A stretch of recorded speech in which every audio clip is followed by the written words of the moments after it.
Hey guys, welcome back to the channel. This is a story about what if Deku had a ninja bestie. If you guys enjoy this movie, comment down below and let me know before I start. Please do support for more awesome content. And leave a like, and don't forget to subscribe to my channel and also share this video with your friends and check out the description in my playlist. The author of the story, RaveenaRiley from AO3. So let's start the video. Naruto is a pretty capable 7-year-old, far as he's concerned. After all, he lives on his own. And that's not something that others his age can claim. Of course, others his age aren't kicked out of the orphanage and given an apartment in an empty, abandoned building either. The building wasn't abandoned when he moved in, mind you. Everyone only left after Naruto moved in. For some reason unknown to Naruto, everyone in the village other than Jiji and Shikamaru hate him, and even they only speak with Naruto every now and then. So it is to Naruto's surprise when he walks out of his apartment, only to find Jiji standing in the hallway with a green-haired kid his age. And instead of being here to see Naruto, Jiji is helping the green-haired kid move into the apartment right next to Naruto. This, of course, is new. It is a mystery that needs to be solved, and there is nothing Naruto loves more than a mystery, other than maybe ramen, and the view from the 𝐜𝐡𝐚𝐭𝐈𝐼 mountain, and the orange juice that Jiji brings him sometime. And ... Okay, so maybe there's a lot that Naruto loves more than a mystery, but he'll still solve this one, or his name isn't Naruto, 𝗬𝗵𝗄𝐽. Jiji, who's he? What are you doing here, 𝗬𝗵𝗄𝐽? The old man turns to look at Naruto and gives him a kind smile. Ah, Naruto, it's good to see you. This young man is Midoriya Izuku. He's going to be staying here, considering that the orphanages are full. Naruto tilts his head. Was he also kicked out? The green-haired kid Izuku suddenly looked up from whatever he was doing.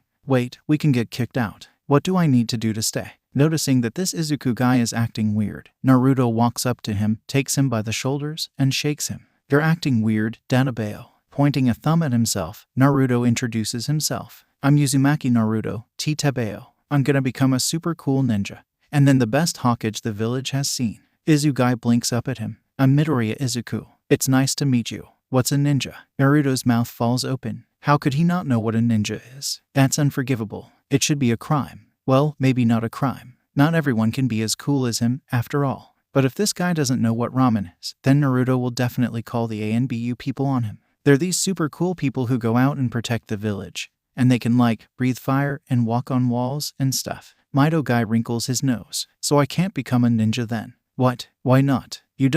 You just said they need to have a quirk. This time, it's Naruto's turn to get confused. What's a quirk? The cool stuff people can do, like breathe fire or walk on walls, like you just said. My daddy could breathe fire. And my mom and make stuff come to her when waved her arms like this. The Mido guy waves his arms around in an enthusiastic demonstration.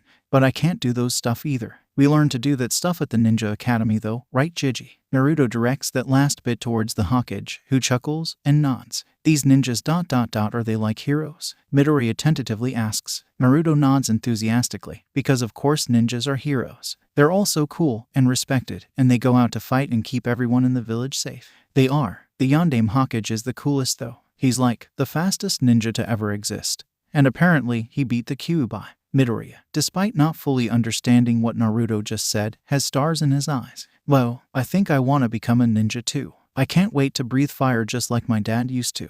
Wait, really? Naruto doesn't really know any kids his age that want to become ninja. Well, he doesn't know many kids his age, period, but that's beside the point. Do you want to become ninja together, then? Naruto is bouncing on the balls of his feet when he asks that, and Midoriya is excited enough to have joined him. Yeah, we'll be the coolest ninjas ever and we'll save everyone. Izuku decides that he likes Naruto. He's pretty cool and fun to hang around, and he treats Izuku like he's super smart or something, which is embarrassing but nice. And also, he doesn't hate Izuku for being quirkless. He's just Izuku to him, not Deku. He's also the first person to tell Izuku that he can be a hero. It's apparently called a ninja for some reason, but Izuku is still determined to become a hero that saves people with a smile, just like All Might. And Naruto said that they would become ninja together, just like Kaken said that the two of them would be heroes together. Except Naruto is just so nice. He doesn't call Izuku names or call him stupid when he doesn't know something. So Izuku decides that Naruto is now his best friend. He knows that Naruto is his only friend, but he's also his best friend.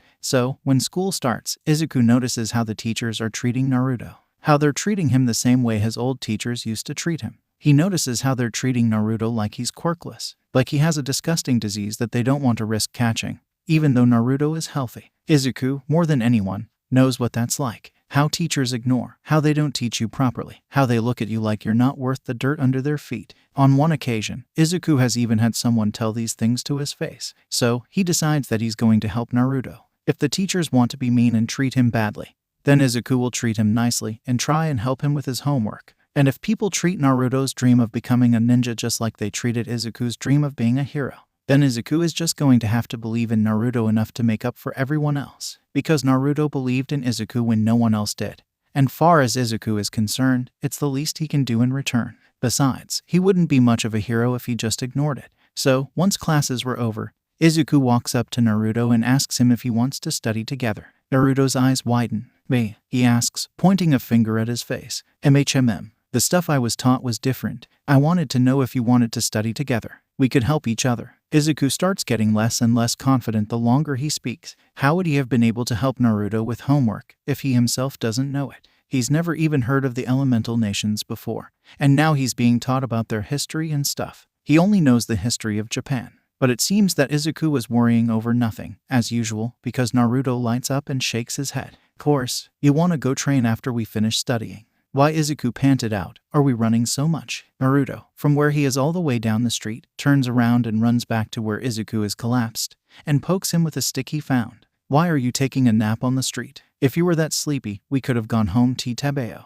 in between greedily inhaling as much air as he can, Izuku levels Naruto with the most deadpan look he can. "I'm not." He pauses to take a breath. "I'm not taking a nap. I collapsed because I am tired, and I can't keep up with your stamina." "Are you sure that isn't your quirk? Maybe it increases your blood flow, allowing you to take in more oxygen. Or what if your lungs are just capable of more efficiently taking in oxygen? After all, an ordinary lung only has an efficiency of 74% when breathing." Izuku, hearing his name, snaps him out of his mutter storm. "I didn't understand any of that, and I don't even know what this quirk thing is. Now, are you gonna get up?" Izuku lets out a loud groan. "But I'm so tired." Naruto shrugs his shoulders. "If you want to give up here, go ahead. But I'm gonna keep going until I become the Hokage." 𝗂𝗵𝗄. And that is so not fair. But he is right. If Izuku stopped now, he would be giving up. He finally has someone that believes in his dream, finally has a friend. Like hell is he gonna disappoint him by giving up? He slowly pushes himself up to his feet. "Let's go then." Naruto gives him a wide grin, turns around, and bolts. Maybe he should rethink the whole keep up with Naruto and running thing. This is so boring.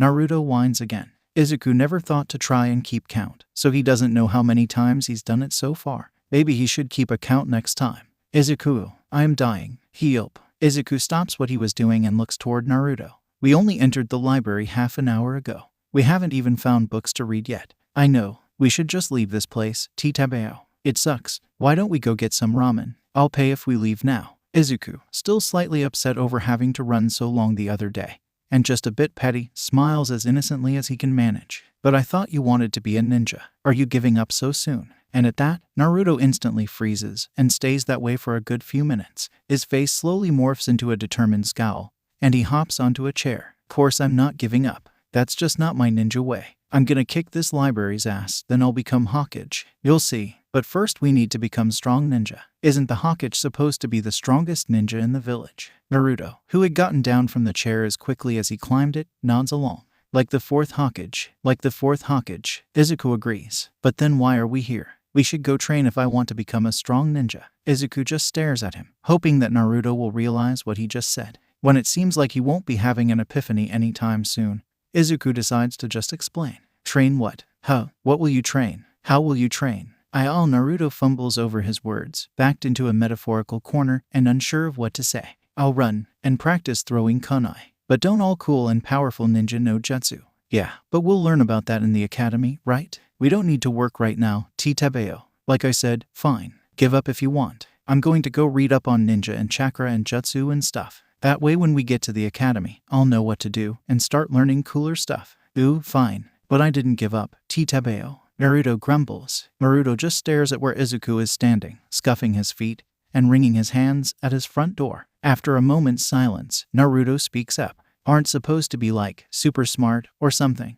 Izuku waves his hands in front of his face and squeaks out a reply, his face red. "I never said that. But you're always reading stuff, and you have the highest grades in class." Izuku's face gets even redder, and he mumbles out a response. "What was that?" "I said I don't know how it happened." "Okay." Naruto just stares at him for another moment. I'll help, but only if you help me figure out how it happened. Izuku is quick to nod. Anything to fix this. Okay, come inside then. Naruto moves aside, letting Izuku in. Once they're both seated, Naruto starts. Okay, what all did you buy? Izuku can do that. He's always had a good memory. On the first day of the month. Nope, Naruto yells, crossing his arms in front of his face. Izuku just looks at him in confusion. Didn't he just ask him to list everything he bought? I won't be able to remember everything if you say it like that. Just ignore when you bought stuff and just list the things. Oh, okay. I bought some stuff to write with and some notebooks. There was also this cool bookstore that had books about past ninja and the history of the different nations. So I bought those too. And my light bulb isn't working.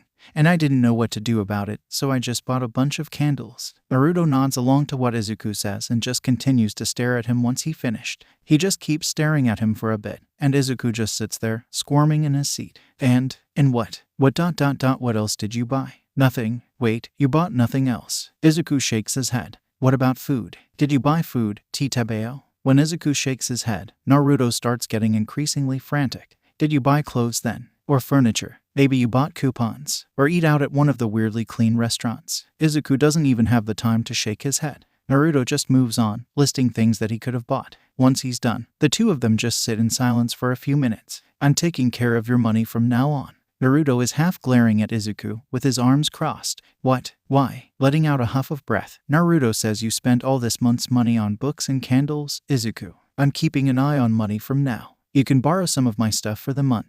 Izuku feels a bit uncomfortable at that. He just wanted to borrow some stuff. Not have Naruto take on the responsibility of managing his money. When he says as much to Naruto, he calls Izuku a dumbass and moves to the kitchen. You help me with my homework, right? I can help you with this. I'm good at budgeting. You mean budgeting? Naruto just smiles at him. See, you're helping me even now. Besides, what kind of Hokage will I be if I don't even help out my friends? 𝗂𝗵𝗄. Izuku and Naruto are lying in a field they found, stargazing. It was Naruto's birthday, and people were mean to him the whole day, so they came out here instead. We should have nicknames for each other. Naruto looks over from beneath the tree he sat under. Why? Because we're best friends, and best friends have nicknames for each other. Naruto grins wide when Izuku says that they're best friends, and Izuku realizes he was also grinning when he said that they were best friends. Oh yeah, I'm gonna have the coolest nickname then, 𝗂𝗵𝗄. What about Naruto? Naruto scrunches up his face. That sounds weird though. Weird how? Izuku asks, with a tilt of his head.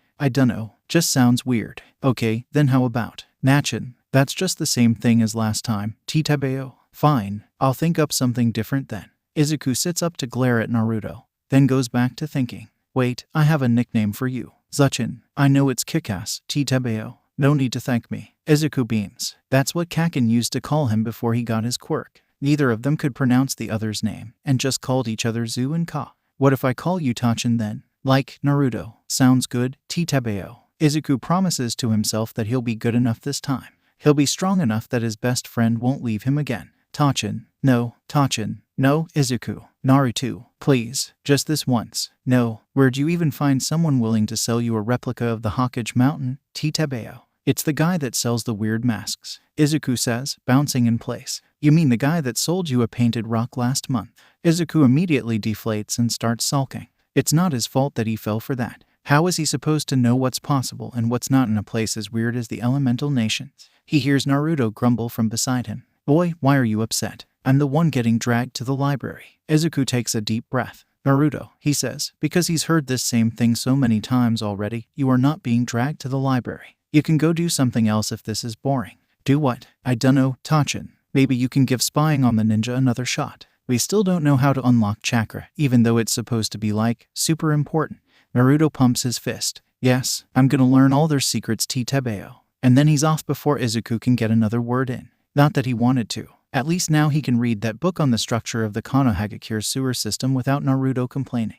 When Sasuke climbed up the tree to spy on his father training Itachi Nyai to become a genin, he didn't expect to see a blonde kid the same age as him already up there. What are you doing here? The blonde swivels his head towards him with wide eyes. 𝗂𝐻𝐻. He looks back to where the Uchiha were training, then whispers, What if they heard us, 𝗂𝗵𝗄? Don't shush me. Why are you spying on Itachi Nyai?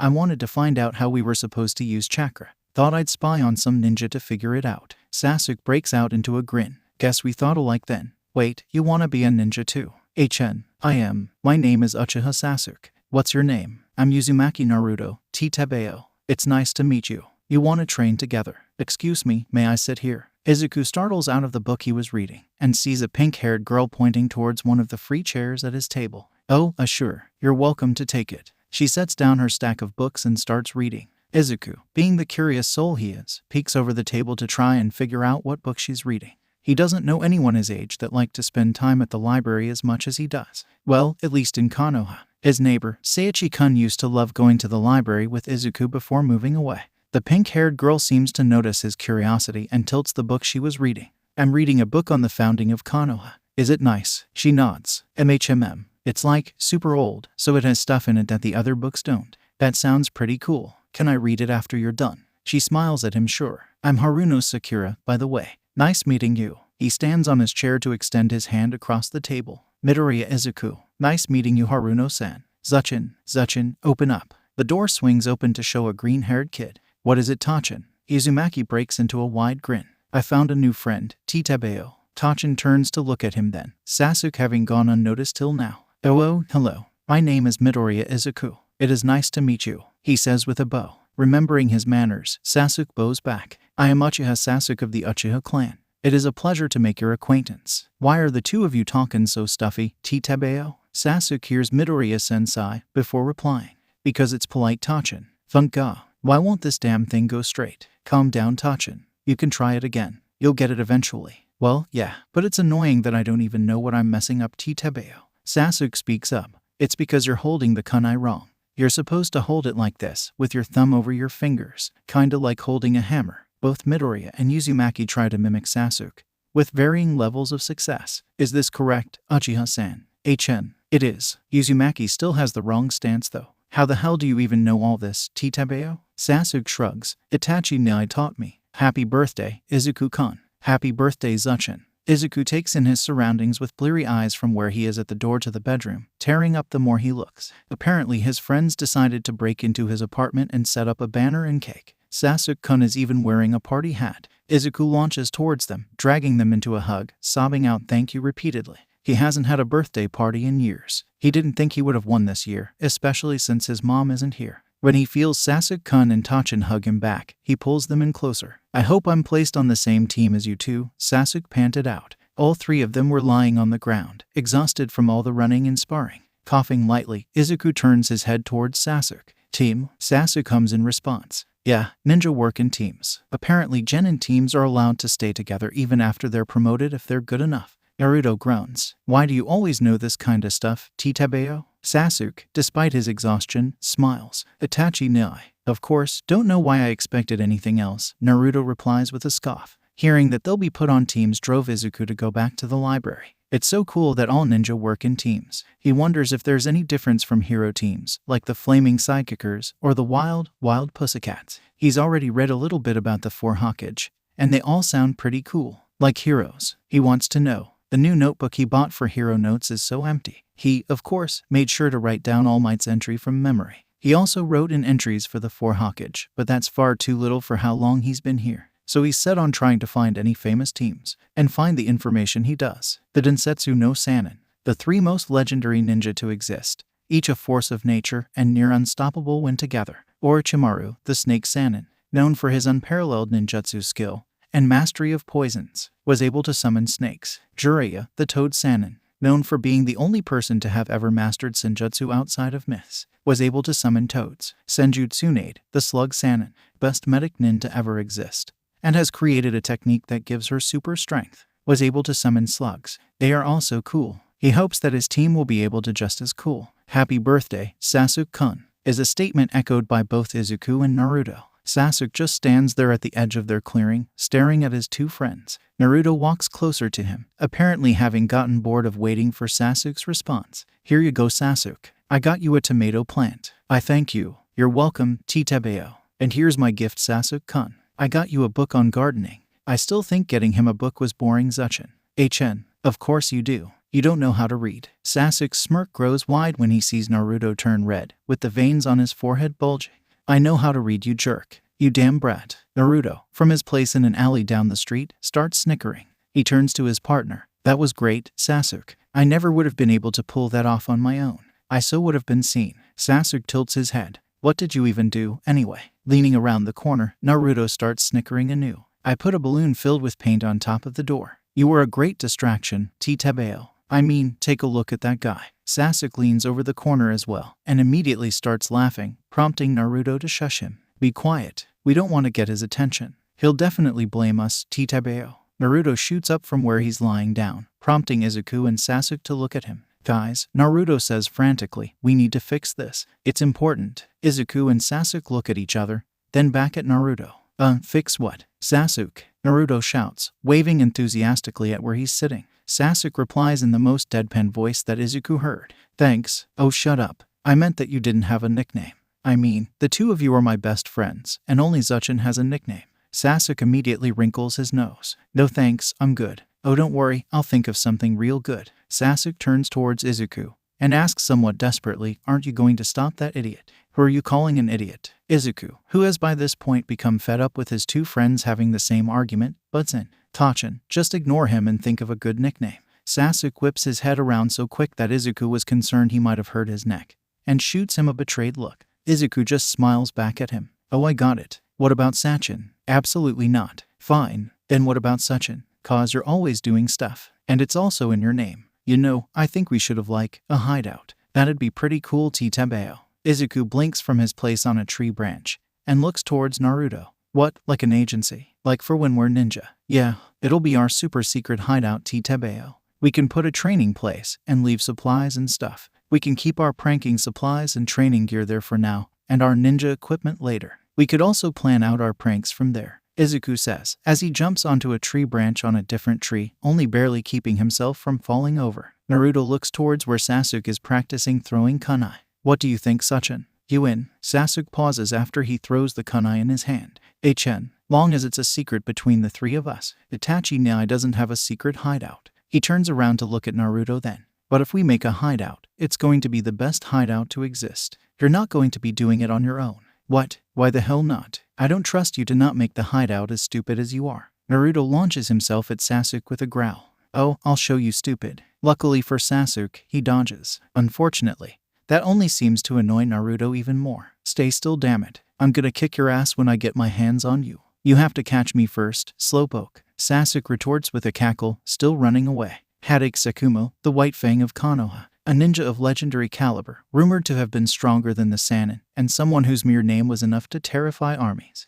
The only other to accomplish the same was Namikaze Minato, the Yellow Flash of Konoha, and the Yondaime Hokage. It's too bad the books in the library don't say any more. He misses being able to take notes by watching hero fights on TV. Maybe there's more information about that stuff in a different book. It's too bad he can't watch them fight or ask them questions. He doesn't really know where they are. Maybe that's in a different book. Unfortunately, the library is huge. He's not sure how he's going to find this stuff. After much deliberation, he decides to ask for help. People who have been coming here longer than him should know more, right? Only issue is who to ask. He doesn't know any of the people here, and they're all so much older than him, and the librarian looks old and mean. So it is to his great relief when he runs into a familiar face on turning a corner. Haruno-san. Oh, hi. Nice to see you again. Izuku smiles, rocking back and forth on his heels with his hands behind his back. It's nice to see you too. Hey, could possibly help me find a book. It's just, I wasn't really sure who to ask and you seem to know where stuff is. It's fine if you don't.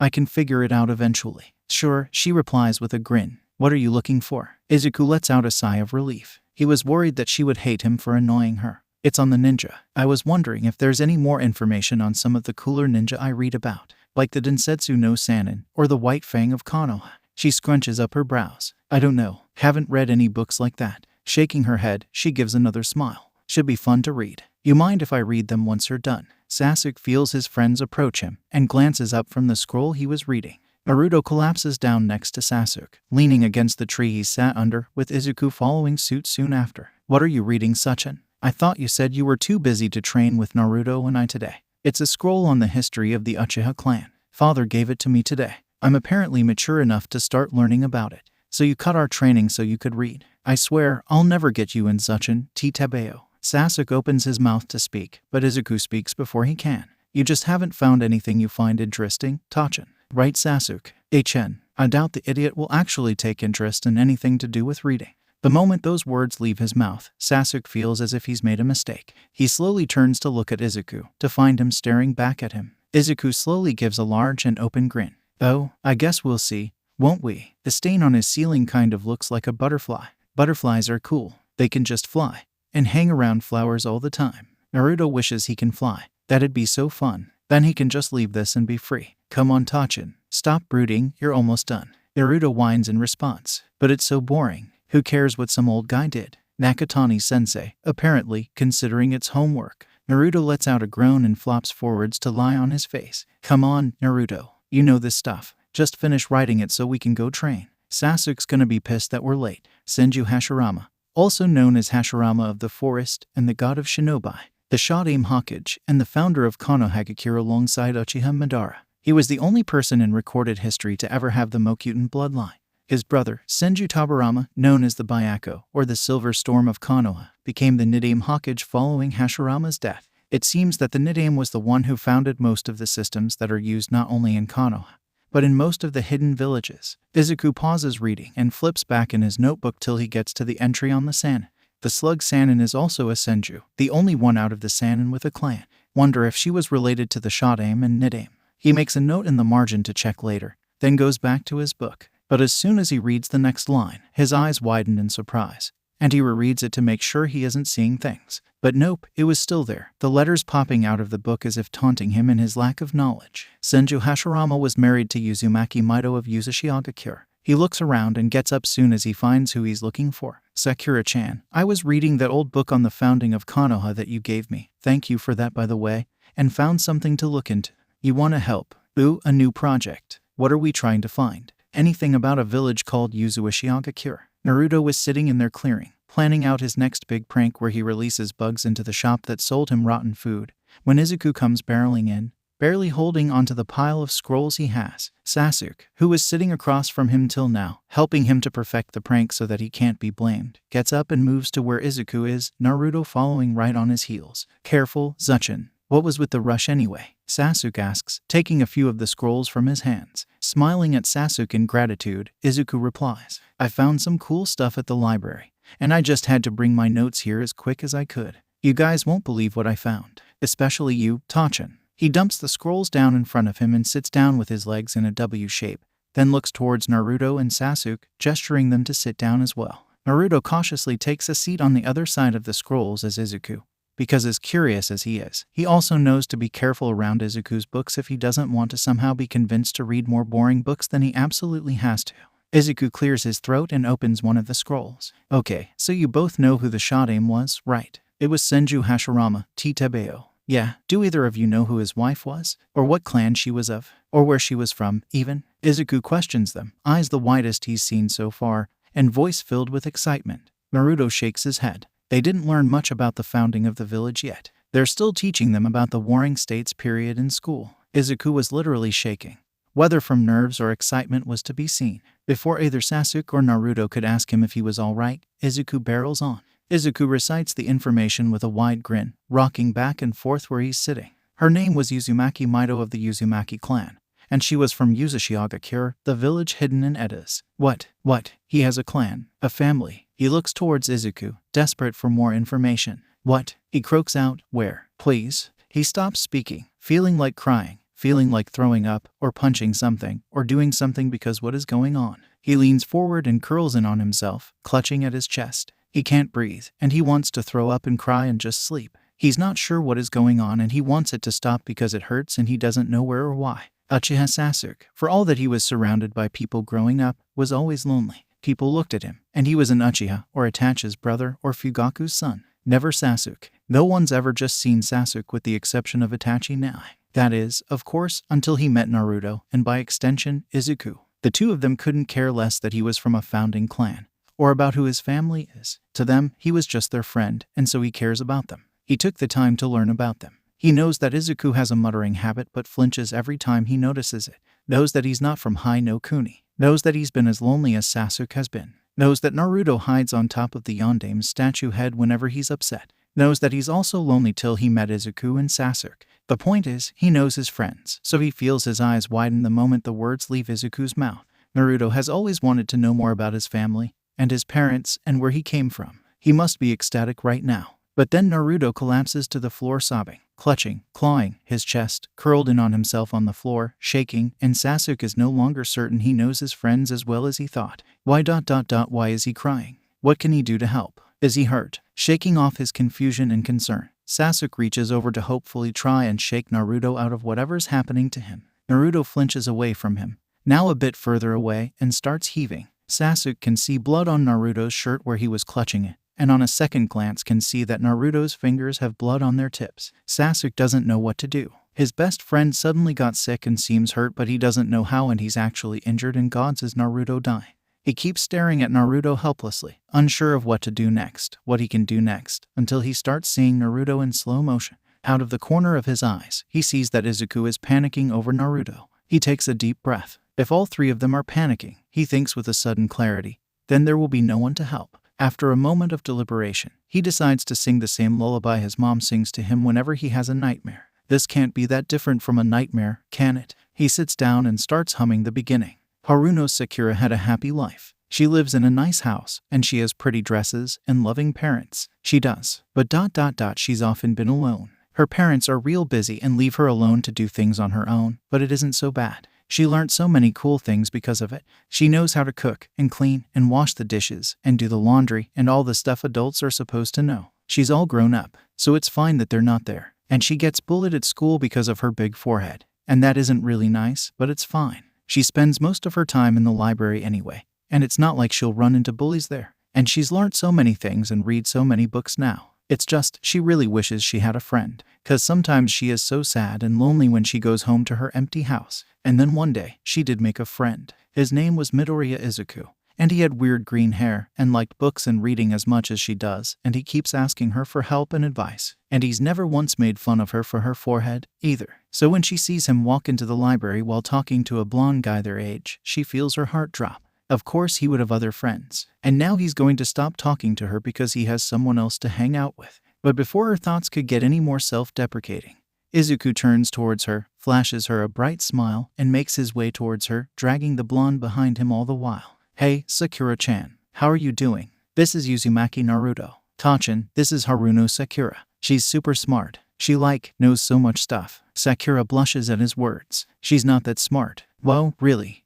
Can you help us then? Oh, unsure. What are you looking for this time, Izuku? Izuku reaches into his bag and pulls out a scroll, handing it to her. You remember how a few days back we looked for books on 𝐬𝐸 Well, and that it mentioned that the Uzumaki clan were unnaturally gifted in Fuinjutsu, whatever that is. As you heard, Tachan is Uzumaki, so we figured we'd try and see if there were any books on this Fuinjutsu thing. Sakura, reading through their notes on the same thing, nods. That would make sense. Both the learning the Fuinjutsu part and the blonde being in Uzumaki. It did say that 𝐬𝐸 and Konohagakure were sister villages. Handing the scroll back to him, Sakura nods. I'll help you find the stuff, but on one condition. What is it, 𝗂𝗵𝗄? Well, if it turns out that you're super good at it, Uzumaki-san, could you help me learn it? I've seen it mentioned in a different book a while back, and thought it was cool and interesting. When Naruto found out that his clan, the Uzumaki clan, were super cool and super strong ninja that were the best there was in Fuinjutsu, he decided that he's going to follow in their footsteps. He was even more motivated when he found out that since the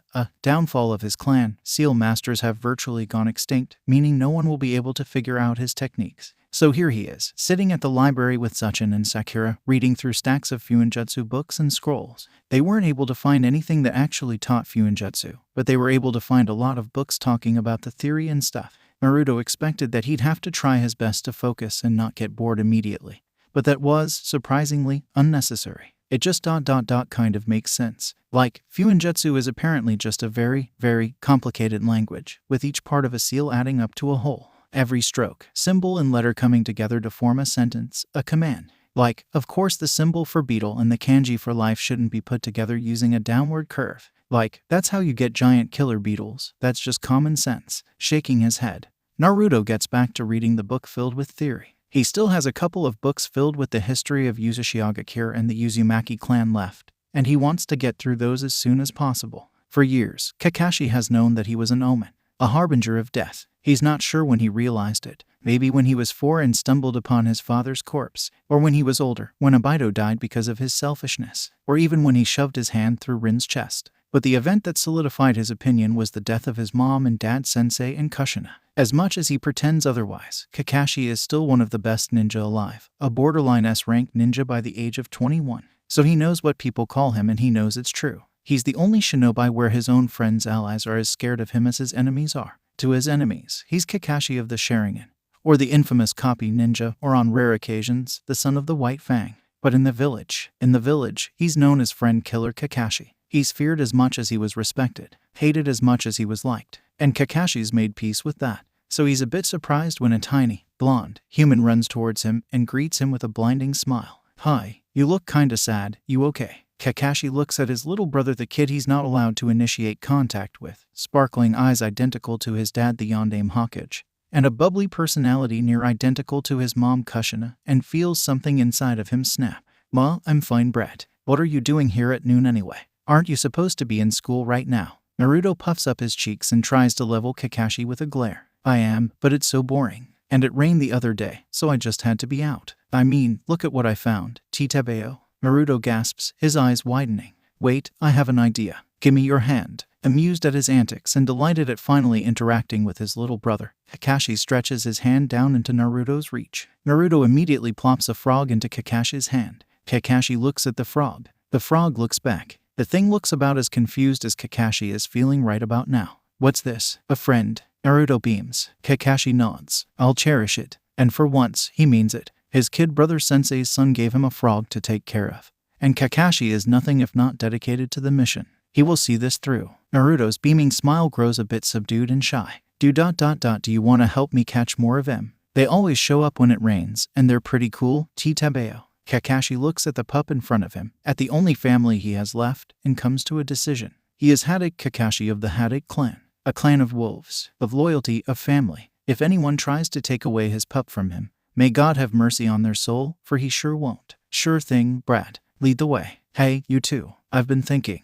"Chen." Naruto reaches over from where he's sitting and whacks Sasuke over the head. "Use words, damn it." Sasuke scowls at him. "I'll speak however I want." Naruto leans towards him. "We can't understand you if you just grunt half the time. And you say that I have bad vocabulary." The both of them stop when they feel a paper ball hit them in the side of the head. They turn in the direction the balls came from, to see an exasperated Izuku staring at them with his arms crossed. "As I was saying, I've been thinking about what Sasuke said a while back, about us being on a team together." "What about it?" Sasuke questions. "Well, I've been looking up past teams, right? To try and see what we'd need to do to become effective, and to become the best. What I've found so far is that the teams that are well known all have members with different specializations." "What do ya mean, Zachin?" Izuku sits there, thinking about how to explain it for a few seconds. "Okay, so here's an example. The Densetsu no Sannin are the strongest 3-unit team to exist. And yeah, they're all super strong on their own, but they complement each other. The Snake Sannin is extremely good at Kenjutsu and Juinjutsu, the Toad Sannin at Fuinjutsu and Senjutsu, and the Slug Sannin at Uriajutsu and Taijutsu. And all three of them are good at ninjutsu on top of that." Izuku can see realization dawn on both Sasuke and Naruto's faces. "That way, there won't be a situation that at least one of them won't be able to handle," Sasuke whispers, and it only seems to fire up Naruto even further. "Oh, hell yeah. We're gonna be kick-ass. I'll pick Fuinjutsu, then." "Right, and I'll go with Taijutsu." The both of them turn to Sasuke, who just frowns. I don't know what to pick." "That's fine, Zachin. I'm sure you'll figure it out. And Zachin and I can help, 𝗂𝗧𝗪. Hey Kakashi, what's chakra? Can you teach us how to use it? Please." Kakashi closes the book he was reading, another trashy romance novel, and looks towards his pup and his two tag-along.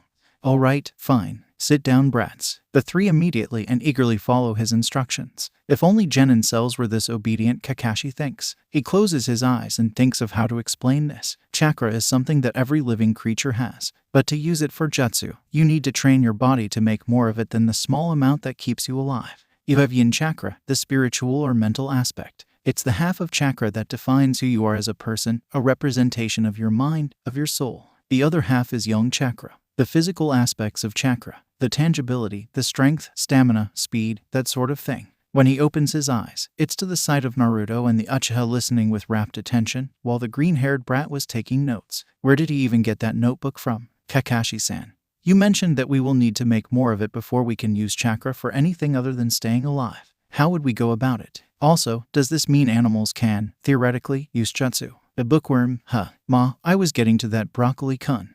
My name is Midoriya Izuku, Kakashi-san.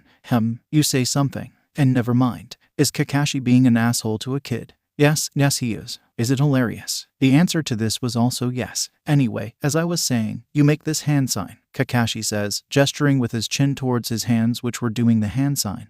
And try and feel for your yin and yang chakra. Once you succeed in doing that, imagine that you're slowly mixing the two energies. If you did it right, your hands should glow blue. Hyuga Hinata is hurt, covered in bruises, but that's not much different than normal. And it's fine if she keeps getting hurt. If she's getting hurt, that means little Hanabi won't be. So she tells herself that it's fine, that it's for the best. But she's never quite able to convince herself. Their clan taijutsu style hurt to be hit by, as Hinata knows from personal experience. She doesn't want to hurt someone else like that. But to her father and the elders, such thoughts are unacceptable. As the future head of the clan, she needs to be a strong leader and a strong ninja. No way around it. She just hopes that she'll be able to find a way to be a strong and capable ninja and not have to hurt people. 𝐲𝐻𝐸-sama, Kakashi greets with a bow. He's pretty sure he knows why he's been called into the 𝐲𝐻's office, but he's going to keep quiet for now. No point in giving people ammunition they didn't know existed. Kakashi, do you know why I called for you? I do not. 𝗧𝗪𝗪 takes a puff of his pipe.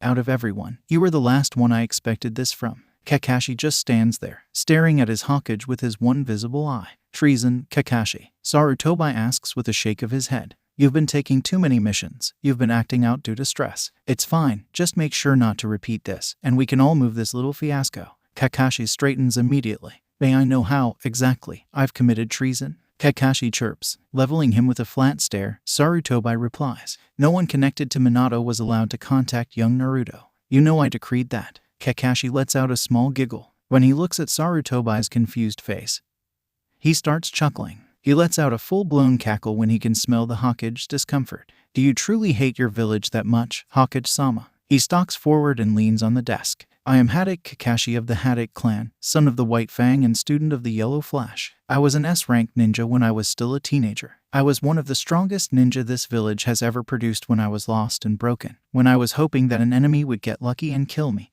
And now that I'm whole once more, now that I'm taking my training seriously for the first time in a decade, you think you're capable of keeping me away from my pup? 𝗧𝗪𝗪 gets out of his chair soon as Kakashi nears the desk, and he felt the ANBU come out partway through his rant. But Kakashi can't bring himself to care. Let them try him. Stop this nonsense at once, Kakashi. You may be powerful, but you are far from the strongest ninja in this village. Jiraiya, Tsunade and Guy are all capable of putting you in the ground.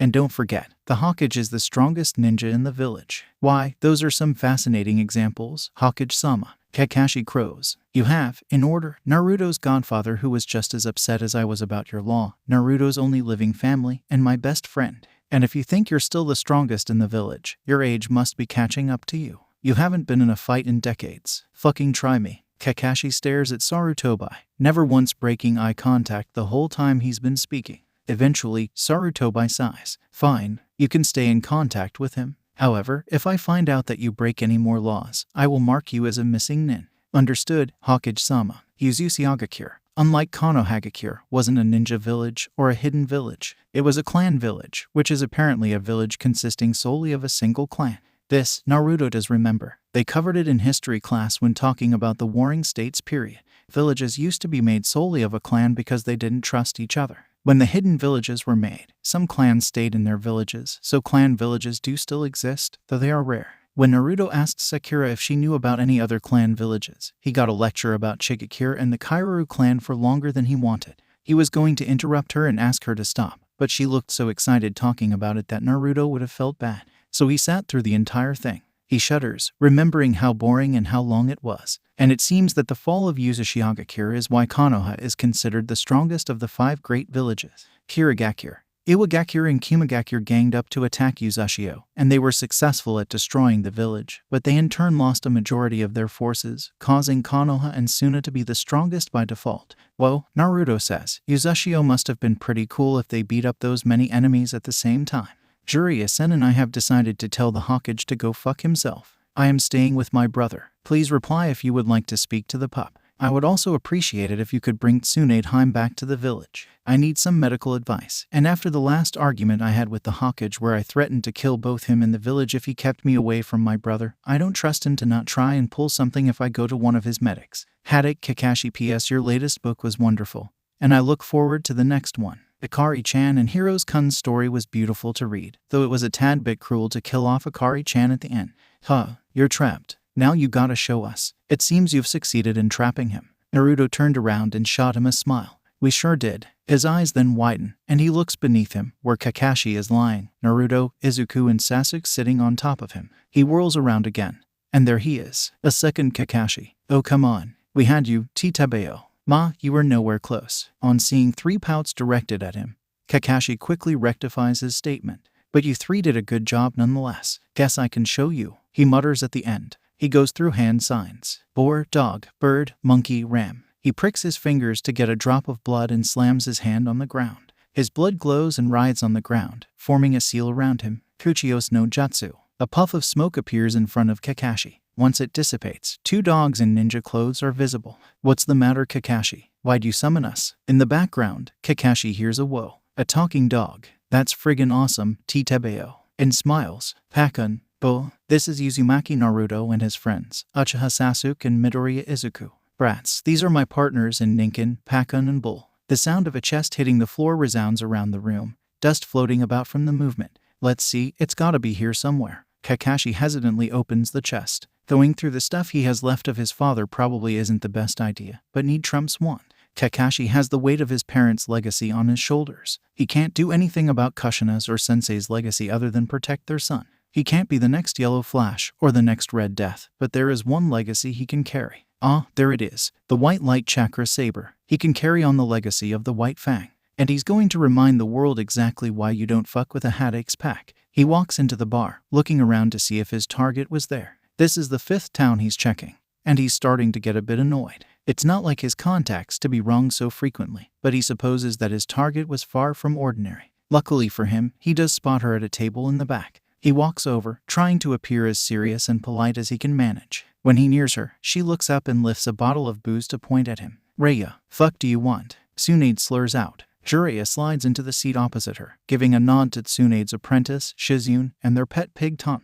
𝐶𝐚, I'm afraid this isn't a social call. She scoffs and downs the bottle in her hand. I could fucking tell. We weren't meant to meet up for another 3 weeks. Yes, well, I'm here to call in a favor. Propping her chin up on her hand, she asks what's the favor. If it's something stupid or perverted, I swear to God, Jiraiya, I'm going to strangle you. Nothing of the sort. I need you to come back to Konoha and take a look at a patient. I'm not going to be staying in Konoha though, she says with her eyes squinted. When Jiraiya shakes his head in confirmation, 𝐶𝐚 continues. Why? Didn't think there was anyone left you'd give a shit about. Couldn't it have been Hokage-sama, 𝐶𝐚 Shishu? If something happened to Sensei, this fucker wouldn't be here asking for a favor. He'd be here to deliver an official summons from the village. Now, who the fuck is my patient?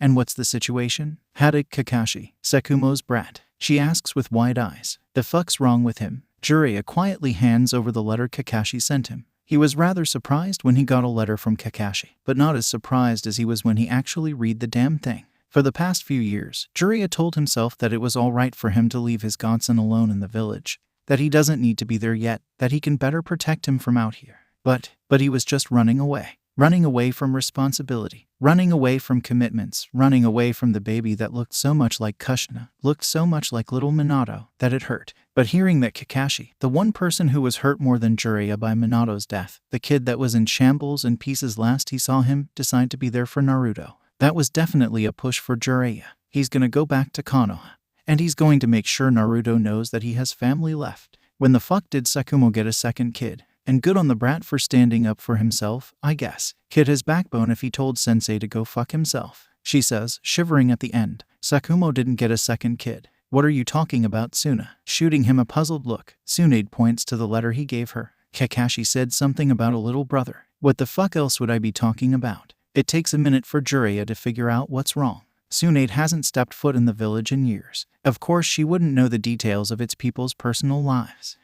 After Sekumo's death, Minato took Kakashi in. So when Minato had a kid, Kakashi decided he was the kid's older brother. There's another Cage kid out there. Guess he can join me and Asuma for our annual Fuck the Hokage drink nights. Considering that the kid is 7, I doubt that. Jiraiya deadpans. Also, I'm pretty sure Kushina would haunt you if you tried to get the kid drunk. Sitting up straight, with not a trace of all the booze she's downed so far, 𝐶𝐚 stares at Jiraiya. What was that about Kushina? Oh come on, you know it's true. If there's anyone who would rise from the dead to try and strangle someone for messing with her kid, it'd be 𝐻𝐻𝐻. Jiraiya. Tsunade grits out. What was that about 𝐻𝐻𝐻's kid? Jiraiya blinks at her in surprise. You mean you don't know? Uzumaki Naruto, Minato and 𝐻𝐻𝐻's kid. The little brother that Kakashi mentioned in his letter. Tsunade takes in a deep breath and holds it for a few seconds. Letting it out, she looks towards her apprentice. Shizune, pack up. We're heading for Konoha to deal with whatever's wrong with Kakashi. Kai is rather happy with recent events. For whatever reason, his youthful friend is much livelier of late. Why, he's even asked for Guy's help with training. As cool as his hip attitude was, it is nice to see Kakashi bloom in the springtime of youth. Yosh, Konoha's sublime green beast, will help you with your training, my youthful friend. And if I cannot, I will do 1,000 laps around the village on my hands. And if I cannot do that, I will climb the Hawkage Mountain 100 times on my fingers. And if I cannot do that, Izuku can't sleep. He's far too restless, far too active. He activated his chakra today. His hands glowed. He might not have a quirk, but it doesn't matter. He can help people regardless. He can become a hero regardless. He can have superpowers. He gets off of his bed with an excited giggle. Might as well do something else. It's not like he can sleep with how happy and excited he is. Maybe he can go see if Naruto is awake. He looks at the clock, only to see that it's past midnight. Damn, there goes that idea. What's he going to do now? Sasuke definitely would be asleep. And Izuku doesn't know where Kakashi-san lives even if he wanted to go bother him. Maybe. Yeah, that's a good idea. He can do the thing Kakashi-san did the other day. Those dogs were so cool, and they were fun to play with. What was it Kakashi-san did, again? He did hand signs. Boar, dog, bird, monkey, ram, if he's remembering right. And then ... he's supposed to prick his finger so it bleeds. Looking around, Izuku doesn't see anything sharp in his bedroom. Shrugging, he decides he might as well try and bite his finger, drawing a little blood. He then concentrates as much chakra as he can gather, which is extremely low. He really needs to improve that, and slams his hands on the floor. Kaikuchoyos no Jutsu. He's enveloped in smoke, causing him to cough. He waves his hands around until the smoke dissipates, only to look around in confusion and fear. This is definitely not his room. He's in some sort of huge, dark cavern, with multiple tunnels leading away. Distantly, he can hear water running, but he's not sure from where. Probably the echo thing. This place is rather huge. Unsure of what to do, he stands there. Better to think his options through. He somehow got into a place he doesn't know how to leave. It was too dark to see, and he doesn't have any way to not get lost if he enters those tunnels. His deliberation and planning was cut short when a voice echoes out from behind him. Who do we have here? Izuku startles, looking around in fear. Who's there? Where are you? What is this place? He hears a low, raspy laugh. A lost little human, all alone. You're lucky that I found you. Some of the others would have eaten you for trespassing. Crouching down, Izuku picks up a rock. It's a bad weapon to use, but it's the only one he has, considering he still doesn't know what to do with chakra. Where am I? Izuku asks again. He needs to get out of here. Izuku doesn't want to die. He's happy, with friends, and a dream. He hears the rocks and grains shuffling and moving. He lifts the rock above his head with both his hands, ready to strike. My name is 𝐴𝐻𝐻, and you, human, are in 𝐴𝐻𝐻 cave. As the voice speaks, it comes closer until eventually, Izuku can see a giant blue snake that's as big as he is. Naruto didn't really mean for this to happen, but he's not sure what else he expected. Ever since Izuku disappeared a week ago, Naruto has felt sad and concerned. He's sure that Izuku would have told him if he was leaving. They're best friends, right? Maybe someone that didn't like how cool Naruto was hurt Izuku because they were too scared to fight Naruto. But regardless of how sad or distracted he was, he should have known better than to blindly do what that jerk Hibachi told him to. He should have listened to Sasuke. He was right. Though he'll be damned if he ever admits that. He's already full of himself. Naruto doesn't need to add to that. So, here he is, in the forest, being chased by 3 ninja from Iwagakure. Maybe they know that he's in Uzumaki and came to finish him off. He thinks. He looks back to see if they're still chasing him, and yep, still there. Jerks, the lot of them, trying to pick on him cause they're bigger and older. He sees one of the ninja pull out a kunai and aim it at him. Fortunately, it flies past his head, lodging firmly into a tree. Unfortunately, Naruto trips and falls down in his attempt to dodge the kunai. They stalk towards him, surrounding him on all 3 sides not already blocked by a tree. Finally down. You're gonna regret not cooperating with us sooner, you little shit. However, all 3 pause when they hear dozens of chirping birds out of nowhere. When the noise stops, Kakashi is there, standing between Naruto and the enemy ninja, with his hand shoved through one of their chests. You're lucky that Sasuke thought you'd get in trouble if he tattled on you, brat. I wouldn't have known you snuck into enemy territory otherwise. Kakashi chirps, sounding extremely upbeat. Gods, Naruto is definitely grounded after this. By its th the copy nen. Who cares? There are 2 of us. You distract him, I'll take care of the kid. The 𝗏𝗡𝐷 clan, like any clan, can trace their lineage back to spirits and myths. The 𝗏𝗡𝐷 were a clan of wolves, and wolves protect their pack. But Kakashi was the last 𝗏𝗡𝐷, the last of his pack, so convinced himself to protect the village instead, both as a 𝗏𝗏𝐷 and as a ninja, a tool. But now that he has a pack, now that one of them is missing, and the other is targeted and threatened by those in front of him, Kakashi does something he hasn't done since his father was alive to supervise. He lets go of the tight control he has on his instinct, and lets the wolf free. And standing in front of him isn't the enemy. This is now a hunt, and they are the prey. Sasuke doesn't know what happened to Izuku, or whatever stupid challenge Naruto is doing in the woods, or why Kakashi ran off in the same direction as soon as he heard that, but he does know one thing. Spying on the Uchiha training grounds is so entertaining. He saw one of his uncles do a cool jutsu, and the result was the training dummy blowing up. Sasuke immediately vowed to learn how to use chakra as fast as possible. He didn't know that he was missing out on setting stuff on fire. Snake, ram, monkey, boar, horse, tiger. Sasuke closes his eyes and takes in a deep breath and holds it, puffing his cheeks in the process. When he blows out the air, he adds as much chakra as he can. Feeling the searing heat over his face, Sasuke opens his eyes to see a roiling stream of fire the size of a tree coming out of his mouth. He keeps it up for a few seconds before he stops, bending down and resting his hands on his knees. He did it. It took 2 weeks of practice, but he did it. And he's younger than when Itachi first learned it, too. But it tired him out too much. Took everything he had just to make that small a fireball. He needs to improve. He's not going to let anyone else he cares for go missing. Next time, he'll be strong enough to protect them. Though if he's honest with himself, it helps that the fire is so pretty to look at. You better be okay, Izuku, he mutters. Back to training, then. Izuku crouches on the tree branch, a sharp rock in hand, waiting for his prey to approach. There was no need to strain himself, no need to waste effort. His prey will approach him on its own. It doesn't know he's there, after all. As soon as it's close enough, he pounces, stabbing the rabbit with the rock. He gets up, removes the rock from the rabbit, and tries to wipe away the blood from it. Pocketing the rock, he grabs the dead rabbit and turns around, flashing a smile at the tree he was perched in. How was that, Ayada? You were right about my jumping posture being bad. It felt much faster with the reduced drag. Izuku pauses, thinking over how to ask the question that's been in his head for the past 2 weeks without sounding rude. Ayada, I've been meaning to ask. Get on with it, little human. A question you don't ask is a question you will never know the answer to.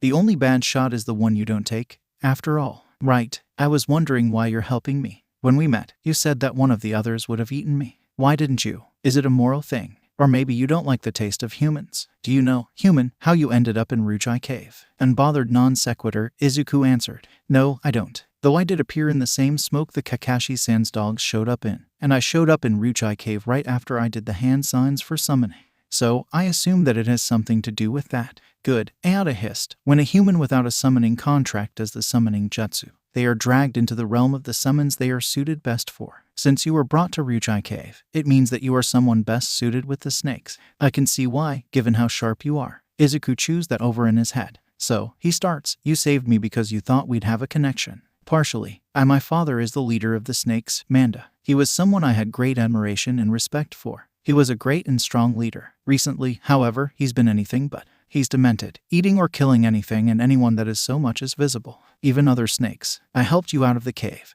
and I'm helping you still because I hope to have a summoner that can put an end to Manda's reign of cruelty. Is a summoner the only one able to defeat Manda? He would know if one of the snakes gets strong enough to pose a threat to him. He would kill them before they can strike. A summoner is the only one that can catch him off guard. But I thought there was already a snake summoner, Orochimaru of the Densetsu no Sannin, known for his snake summons and near unparalleled knowledge and ability in Kenjutsu and Juinjutsu. He has been different ever since he met with a human that tasted of decay. More violent, more insane. He is not a viable solution. I see. Well, don't worry, Ayada. I'm gonna be a pro hero. And it's my job to keep people safe. I'll protect the snakes. You can count on it. Ayada chuckles. The confidence is appreciated, little one. You are nowhere near strong enough to take on my father right now. I have taught enough to survive till you reach your home. Opening his mouth wide, Ayada spits out a scroll, ignoring Izuku's half-fascinated, half-disgusted shout. Use that scroll to let me know when you believe yourself to be capable of besting my father. Then wait an hour and perform the summoning jutsu to bring yourself to 𝗏𝗏𝐺 cave. Good luck, human. For all of our sakes, I hope you succeed. It's been a few days since Ayada left Izuku. He's just been walking in the direction Ayada said Konoha was. The path he was on was a bit creepy. A thin, winding road down with huge forests on either side. with not a sound since he entered. Then, partway through the 4th day, he hears someone crying coming in from the woods. Without a moment of thought, he rushes towards whoever was there. They could be in trouble or hurt. Hello, is anyone there? He hears someone sniff before a small voice whispers Deku. Izuku's eyes widen. The only people who call him that are back home. Not to mention that Izuku recognizes that voice. 𝐀𝐦. Izuku picks up speed and runs toward where the voice came from. When he makes it through a few bushes and into a clearing, he sees Katsuki kneeling, clutching onto the shirt of someone's body. Izuku slows down and goes near Katsuki. 𝐀𝐦. Katsuki quickly gets up and lunges for Izuku, causing him to backpedal in fright and confusion. His confusion and fear turn to concern when Katsuki latches onto him and starts sobbing. Izuku immediately hugs him back. 𝐀𝐦, what's wrong? I don't know how I showed up here, and Katsuki hiccups. This old guy showed up then and took care of me for a few weeks, but then there was this weird light and when I woke up he was dead. Katsuki paused to take in a breath and continues. And I am sorry that I was so mean to you, he said with a sniffle. I missed you and I promise that I won't be mean again. It took a while for Katsuki to calm down, but once he did, Izuku helped him to bury the old guy. Roshi, Katsuki thinks his name was. Katsuki wasn't really interested in finding out or remembering it before, but he's starting to regret that now. So, he starts, what the fuck is going on, 𝐬𝐭? Where are we? Izuku's eyes light up at the question. Damn nerd, he probably has a notebook dedicated to it already. We're in some place called the Elemental Nations. Instead of quirks, everyone here has this thing called chakra that lets them do cool stuff instead. And instead of heroes, there's ninja. And also, I can use chakra. See, Izuku closes his eyes and puts his hands in a weird position. Just as Katsuki is about to ask what the fuck he's supposed to be seeing, Izuku's hands start glowing blue. That's all I can do so far. Haven't learned anything else. Though I have years before I can become a ninja, so I'll just learn before then. Are you? Katsuki stops what he was saying. He's pretty sure what he was going to say would sound mean. And he just promised to stop being mean. Katsuki's not a hypoprint. Am I what? Fuck it, he thinks. Are you living in the fucking woods? Crossing his arms with a pout, Izuku replies. Of course not. I just kind of got lost. Katsuki lets out a huff of breath. Of course the damn nerd got lost in a fucking forest. But it's fine, Izuku says, waving his hands in front of his face. I know how to go back to my apartment. Do you do you want to? Just spit it out already. I was going to ask if you wanted to come to my new home with me. But if you're going to be rude, you're not invited. Wait, no, I didn't mean it like that. Giggling, Izuku smiles at him. What was Katsuki thinking, pushing away his best friend? He's the older one. He should have looked after the damn nerd like his old hag is always telling him to. He never should have listened to those damn extras. He's gonna blow them up if he ever sees their smug faces again. It's a few days later that it happens. On their way to Konoha, they got hungry and decided to hunt for food. Out of nowhere, Katsuki was jumped by a boar. Frightened, he started letting out explosions. But it only caused the boar to get more violent, more aggressive. Not wanting his friend to get hurt, Izuku channels chakra into his arm and swings. Smash. Suffice it to say, the boar is no longer a problem. And neither are the nearby trees, or the ground, or the bushes. What is a problem is his suddenly broken arm. What the fuck, Izuku? Hiruzen jumped when the door to his office was banged open. He looks up from his paperwork, ready to shout at whichever idiot was bothering him now, only to freeze at seeing his students, Tsunade and Jiraiya, standing in front of him, both looking differing degrees of upset. Tsunade in particular looks livid, with a fire burning in her that Hiruzen hasn't seen since she was young. Sensei, what the fuck is this I'm hearing about from Jiraiya? It's good to see you too, Tsunade. I have been fine, thank you for asking. Though I would be much better if one of you would be willing to take this damn hat from me. Fat fucking chance. Now, what's this I'm hearing about how you've been squirreling away the last of my family in your little hidey hole? Tsunade crosses her arms and raises an eyebrow, waiting to see how Hiruzen would answer. I have no idea what you're talking about. Nervous or not, Hiruzen has been Hawkage for close to a century. He knows how to keep his cool. Unfortunately, he was the one that taught Tsunade how to force yourself to appear calm, and seeing through it is a relatively easy feat. You know, Sensei, I didn't hold any love for this damn village after everything it's taken from me and the Senju clan, but I don't think I've ever actively hated it. Whether I like it or not, this village is still my family's legacy. But you seem to be forgetting that the one thing the Senju clan values above all else is their own. You learnt from two of the strongest Senju and taught a third one. Hiruzen sighs and turns towards his other student. And what is it that you need, Jiraiya? I doubt you came all this way just to watch the show. You're right, Sensei. I found out about the little argument you had with Kakashi. Decided to drop in and do the same. Don't be foolish, Jiraiya. I've taught you better than this. The only reason I let Kakashi get away with breaking my law was because he was unstable. Strong as he is, he wouldn't have been able to defeat me. Injure me, perhaps, but not kill. TCH, you know that Suna and I don't have the same limitations. Any one of the Sannin could take you on, let alone when we fight together. Careful Jiraiya, Hiruzen growls. I may have taught you everything you know, but I haven't taught you everything I know. And you're fucking delusional if you think you taught either of us all we fucking know, Sensei Tsunade spat out. Jiraiya is the only sage in recorded history other than my grandfather, and even he didn't know what to do once he entered sage mode. He mostly used it as a power-up for his jutsu. Now stop trying to distract us, we aren't fucking 15 anymore. I want answers. Now, Naruto spent most of the weeks that Izuku spent missing at the library, reading up on Fuinjutsu books. He knows that he's not the most studious, but the books are actually interesting for once. Also, Naruto wants Izuku to be proud of him when they find him. He's probably going to be scared after being taken like that, so Naruto's gonna share all the cool stuff he's reading about right now to cheer him up. Izuku always liked reading weird books. Naruto tried to read a couple of those too, but they were too boring or too hard to understand, so he stopped. Done with all of his reading for the day, Naruto gets up and heads out to the village gates. He's made a habit of it. He checks at the village gates every day before going home to see if there's any news about Izuku.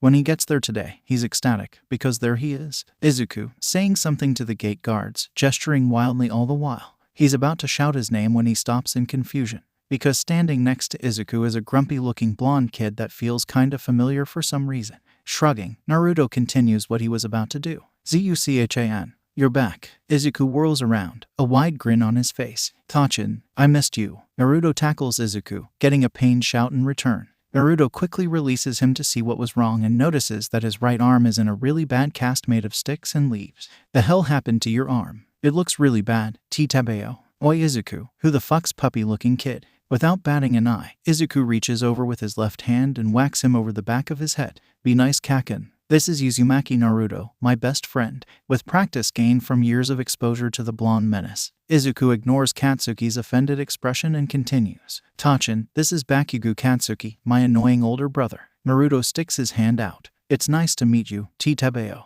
Grabbing onto his brother's hand, Izuku starts running forward, gesturing for Naruto to come along. Let's go home. I've spent the past few weeks sleeping in bushes or on trees, and I really miss my bed. Snorting, Naruto starts running. Must have been really bad for you to miss that crappy bed. Naruto's not sure how Izuku disappeared or how he came back, or even where his brother showed up from. But Naruto doesn't think he cares. He has one of his best friends back, and to him, that's all that matters. Thank you for coming, Tsunade. Tsunade waves her hand dismissively. Thank Jiraiya for dragging me here. Now, what the fuck did you want? Kakashi reaches up to uncover his left eye, sharing and blazing wildly the moment it's free. I would appreciate it if a professional took a look at this eye. It was implanted by me in the field, tired and half-blind. Tsunade immediately starts examining the eye, hands glowing green. Are you telling me that you've had that eye in you for over a fucking decade and this is the first time you're having it looked over? What the fuck is wrong with you, brat? I know ninja with heightened senses are uncomfortable in the hospitable, but you shouldn't have avoided the medic nin for this long. Kakashi fidgets uncomfortably. He vaguely remembers Tsunade from when he was a tiny kid, back before his father died. It's a bit weird to see her back in the village and scolding him, but he'd much rather not be in her line of fire unless he needs to. No one tried to check the condition of the eye other than Rin, and she was training to be a vet. Tsunade freezes in place. I am going to strangle the fucking hospital staff. Can they not function without a fucking babysitter? The vet. They let a fucking veterinarian check over a patient. Shizune. Yes, Shishu. Go to the hospital and conduct an inspection. I'll be there soon as I finish up here. From where he was standing in the corner of the room, Jiraiya speaks up. I thought you didn't give a shit about Konoha. Isn't that why you left on your grand gambling gambit? Like I told Sensei, this village is still the legacy of my clan. As both a Senju and a medic nin, I can't let this shit continue. They let their little prodigy run around for a decade with a half-decayed eye. They'll be lucky if the only thing I do is fucking fire them. I don't think you still have the authority to do that, Suna. Yes, well, considering that I was never relieved of my position as the head of the hospital, you'll find that I do have the authority. Now, Kakashi, we'll need to remove the eye. Kakashi's eyes widen. He was hoping to maybe have it properly implanted or something so that it isn't constantly draining chakra, not have it removed. I promised Ōbaido I don't give a shit what you promised. Ōbaido's dead, and if you don't have it removed, you're going to fucking join him. I'm sure he wouldn't want you to die because you got a fucking infection. Any response Kakashi would have given is cut off by someone banging on the front door. Kakashi, I found Izuku. He's hurt, though. Do you know how to fix a broken arm, 𝗂𝗵𝗄? All three occupants in the room freeze, all for different reasons. Jiraiya, because his godson is on the other side of that door. Tsunade, because that sounded exactly like Kushina when she was young. Kakashi, because the missing member of his pack was found. Then, the part about the broken arm is processed, and he moves into action. He opens the door, letting Naruto, Izuku, and a third kid inside. Ignoring Naruto and the third kid, Kakashi focuses on Izuku's arm that's been wrapped in a shitty cast using leaves and sticks. I'm going to want answers later, but right now we're gonna have that arm looked at. You're lucky that a medic nin was already here, Broccoli-kun. That seems to have snapped Tsunade out of her daze, causing her to rush forward. As bitter and resentful as she is still a healer first and foremost. And she's not going to let a kid run around with a broken arm if she can help it. What the fuck happened to your arm, kid? She asks, hovering her glowing green hands over the cast. We were attacked by this boar, and I got scared and I did this. Saying that, he swung his other arm, causing a huge gust of pressure and wind. The result was most of the furniture and walls breaking. The three adults blinked in confusion, because what the hell was that? The third blonde kid immediately reaches over and hits Izuku over the head. What the fuck, Deku? She asked how I broke my arm. With a visible vein on his forehead, the kid shouts at Izuku. And you're supposed to fucking tell her how you broke your arm, not break the other one. How was I supposed to know that? With a scream of frustration, the blonde kid tackles Izuku to the ground, tiny explosions coming out of his hands. Kakashi walks over and lifts the blonde kid by the back of the collar, holding him like one would a misbehaving pup. Izuku, please don't do anything else. Blonde kid, calm down. Naruto, an explanation please. Why me? I didn't even do anything this time. 𝗧𝗵𝗲. Kakashi takes a deep breath. It is morally objectionable to punt a toddler out of a window. It is morally objectionable to punt a toddler out of a window. Okay, Izuku, explanation, please, using your words only. Izuku looks between his two broken arms that are currently being treated by Tsunade and looks back at Kakashi. I punched a boar real hard like I did just now, and it broke my arm. Kakashi palms his face wearily. I meant where you went, brat. You just disappeared one day. And now you're back a few weeks later with a tag along. Oh, that. I did the summoning jutsu that I saw you do. Jiraiya turns a disapproving look at Kakashi. You taught them the summoning jutsu. No, I summoned my dogs in front of them. Guess the brat memorized the hand signs. Nodding, Jiraiya turns his attention towards Izuku. So you were reverse summoned, and it took you a while to find your way back home. Izuku nods. What summon was it? With a huge smile, as if his answer didn't cause the three adults to pale, Izuku replied with a happy the snakes of Ryuchai Cave. And you were able to leave that? How? Kakashi asks. I made a friend there. It was a huge snake as big as I am. And his name is 𝐴𝐻𝐻. He said that his dad was this guy called Manda and that he went insane and was attacking everyone. And asked for my help when I'm stronger, cause apparently only a snake summoner can beat him for some reason. I asked why Orochimaru of the Densetsu no Sannin couldn't deal with it since he was a snake summoner. And he said that he also went insane ever since he met someone that tasted of decay, whatever that meant. Then I started walking back to Konoha, and I found Kakin along the way. Kakashi takes a minute to process that, then gives up. He'll leave this mess mostly to Jiraiya and Tsunade. After all, it's their weirdo teammate behind whatever this is. He instead focuses on the part that won't give him a headache to think about. And how do you know Kakin? Ignoring the blonde kids, don't fucking call me that. He stares at Izuku. Oh, he's my older brother. And he showed up in the middle of the forest? How? Izuku shrugs and looks towards his brother, who scoffs and crosses his arms over his chest. How the fuck would I know, you scarecrow-looking bitch? And my name is Bakugo Katsuki, the future #1. And the explosion's coming out of your hands. It's my fucking quirk. Wait a minute, Naruto exclaims. You said something about a quirk or whatever when we first met, Zachin. Izuku nods. Yeah, I think they're called bloodlines here, but we call them quirks back home. And where is that? Your home, that is, Jiraiya asks. After all, as the spy master of Konoha, it's his job to be aware of as much as possible. And the fact that he doesn't know anywhere that refers to bloodlines as quirks is a blow to his pride. We're from Mustafu City in Tokyo, Japan. As the kids are leaving, Kakashi calls Naruto's name, causing all three to turn around. Why don't you two go back and get some rest, you two? I just need to talk to Naruto for a few minutes if it's alright with him. They shrug and leave. What is it, Kakashi? I'm not still in trouble for the thing from a couple of weeks, right? Ma, calm down, brat. I just got a few people that want to meet you, he says, gesturing towards Jiraiya and Tsunade. The two exchange looks between each other, debating who goes first. Eventually, Jiraiya shrugs and steps forwards and kneels down in front of Naruto. Hey, Naruto, my name is Jiraiya. Naruto beams at him and sticks out a hand. It's nice to meet you, 𝗧𝗵𝗲. Jiraiya cracks a watery smile and shakes his hand. Nice to meet you too, kid. I'm here to apologize. For what? Naruto asks with a tilt of his head. I'm your godfather. I should have been here for you much earlier, but I was too scared. You resembled your parents so much that it hurt. And instead of being the adult and working through it, I ran away. Naruto stares at him for a few moments before giving his reply with as much seriousness as he could muster. I'll forgive you as long as you buy me a bunch of cool gifts. Jiraiya gets onto his feet and does a little dance. Who do you think I am? I am Jiraiya the Gallant, the Toad Sage of Mount Myaboku. I give the best gifts. Anyway, I've already sent you some before this. Naruto thinks this over for a few seconds before he makes an earth-shattering realization. Jumping back and pointing at Jiraiya dramatically, Naruto shouts, you're the one that sent me Gamma-chan. That's right, Jiraiya exclaims as he starts to go through bodybuilder poses. Naruto then looks towards Tsunade and points to her. Who are you then? 𝗂𝗵𝗄, Senju Tsunade, granddaughter of Senju Hashirama and Uzumaki Mido. Naruto gasps, Uzumaki Mido, Zuchin read about, 𝗂𝗵𝗄. It's how we found out that the Uzumaki were a clan. Tsunade frowns. What do you mean found out that the Uzumaki were a clan?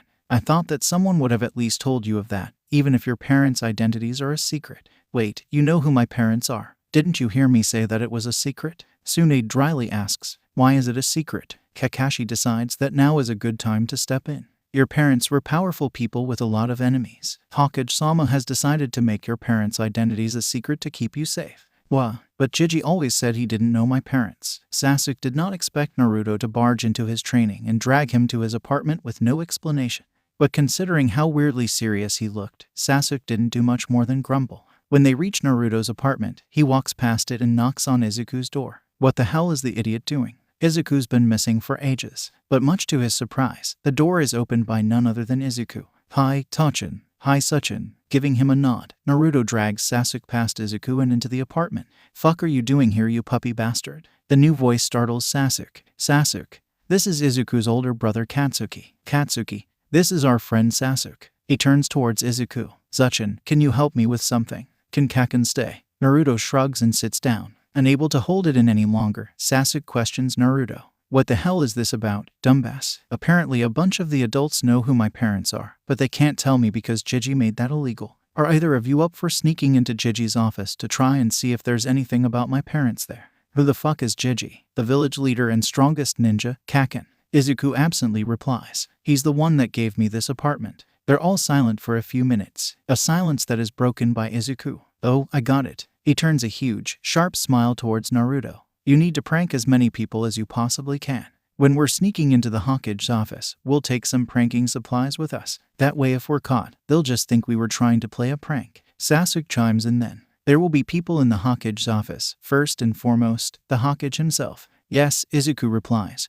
But not always. We don't waste energy to go to our target. We wait for the target to come to us. We do something big and stupid in a different part of the village, getting the Hawkage to go there. Then whoever's not causing the distraction can sneak in. Sasuke's eyes light up. I have the perfect idea for a distraction. I'll set fire to stuff. I learned how to do that with chakra while you were gone. Izuku immediately rounds on Katsuki. Kakin, you think you can help Sasuke cause a loud and bright distraction? I'm not gonna waste my time dealing with these extras. Izuku frowns in disappointment. Heroes are supposed to help people who need it. Naruto needs help finding out who his parents were, and as a hero, I'm going to help him. What about you? TCH. Fine, but I ain't gonna hold back. I'm gonna blow shit up. Katsuki releases a few explosions from his hand for emphasis. For the second time that day, his office doors are banged open. Hiruzen lets out a groan. He's expected Tsunade or Jiraiya to show up again, but did it have to be during a meeting with his council? Tsunade, what do you think you are doing? Do you have no respect for the title of Hawkage, a title that your grandfather once held? Koharu is correct. You should know better than to barge in. You are lucky that it is just us in here, rather than foreign dignitaries. Hiruzen groans even more, sinking deeper into his seat. Hamura and Koharu are his trusted advisors and teammates, but can they not see that Tsunade is this close to sending someone through a few dozen walls? Oh, shut the fuck up, you old windbags. Do I have any respect for the Hawkage title, they ask? As if my grandfather isn't rolling in his grave at how all of you spit on his fucking grave. Hiruzen straightens up to shoot Tsunade a look of confusion and anger. Yes, Tsunade gets angry quickly, and yes, she overreacts. But this level of fury, bringing in her grandfather into the conversation, accusing them of disrespecting the Shodaime. What are you talking about, Tsunade? She levels him with a glare, nearly causing him to shrink in on himself. It really is unfair that Tsunade looks like Tobirama-sensei when she's seriously angry. Oh, is that how you want to play this, sensei? Fine, I just examined a patient, and it made me change my stance on staying in Konoha. You wanna guess how? 𝐀𝐦 grins at the occupants of the room, the tips of her hair flickering a bright, blood red. Hiruzen's heart drops to his stomach. Oh dear, this is bad. Gods, they were idiots. How did they forget that 𝐀𝐦 was just as much of an Uzumaki as she is a senju? And now we've went and pushed the only adult Uzumaki past her breaking point, he thinks. You remembered how much you missed treating patients? Hiruzen tries weakly. He's almost definitely wrong, but hopefully, it's a good enough answer for her not to turn Konoha into a crater. Cackling in laughter, 𝐀𝐦 responds, because I miss treating patients. No, it's because the Konoha hospital staff is apparently made of a bunch of fucking morons that can't spill water out of a boot if the instructions were on the fucking heel. Do you want to know who my patient was? Danzo, who up until now has remained quiet, speaks up. No, I am pretty sure that is breaking doctor-patient confidentiality. Hiruzen, Himura, and Koharu look at him in fear. Now, you pick now to be a smartass. They all think, I got his fucking permission. And if you interrupt me again, I'm gonna beat the shit out of you with your working hand, so shut the fuck up. Whirling back to Hiruzen with a crazed smile that used to be a defining feature of the Uzumaki clan, 𝐀𝐦 answers her previous question. It was Hadid Kakashi. He called me, because apparently the only person to ever check him over was a fucking veterinarian in training. Just imagine, one of Konoha's finest, our youngest S-rank shinobi, dead because no one bothered to take a look at his decaying eye. And what does this have to do with the shot aim? 𝐀𝐦 looks at him in bafflement. Grandfather, she starts, speaking extremely slowly, was a medic. A medic that started a village because he didn't want people to get hurt. If you and the medics fucked up to such a degree with the best of the village, what the fuck have you been doing to the rest? Hiruzen, for the first time since the start of the conversation, glares back at his pupil. I am not a medic nin, 𝐀𝐦. I am the 𝐷𝐻𝐸. I do not have the knowledge or time to go around diagnosing my shinobi. What do you expect of me? Are you fucking serious? You know what? Fine, whatever. Sit there tooting your own fucking horn. Just tell me that I have the authority to take out the trash. Hopefully, it's enough for grandmother to not lecture when I kick the bucket, 𝐀𝐦 says, muttering the last bit to herself. Eager to take the options without any injuries to himself, and glad to finally have the medical division back in shape with 𝐀𝐦 in charge, Hiruzen immediately agrees. Of course, you didn't need to cause such a fuss just for that. I see you have yet to learn patience. Rolling her eyes, 𝐀𝐦 reaches into her pocket and takes out a few sheets of paper. I'll keep it in mind, sensei. Now if you can just sign these, I'll be out of your hair. Looking through the papers, he sees that they are 3 custody papers. One for a kid he's never heard of, one for a kid that he vaguely remembers meeting, and one for Naruto. 𝐀𝐦, you know I can't approve this. The Jinchuriki being in the hands of any one clan will upset the balance of things too. Just sign the fucking thing so I can go, sensei. I'm too tired to deal with this shit. Not to mention I don't give a flying fuck about clan politics. That was always Nawaki's thing. Sighing, Hiruzen gives in. I understand Naruto, but why the other 2?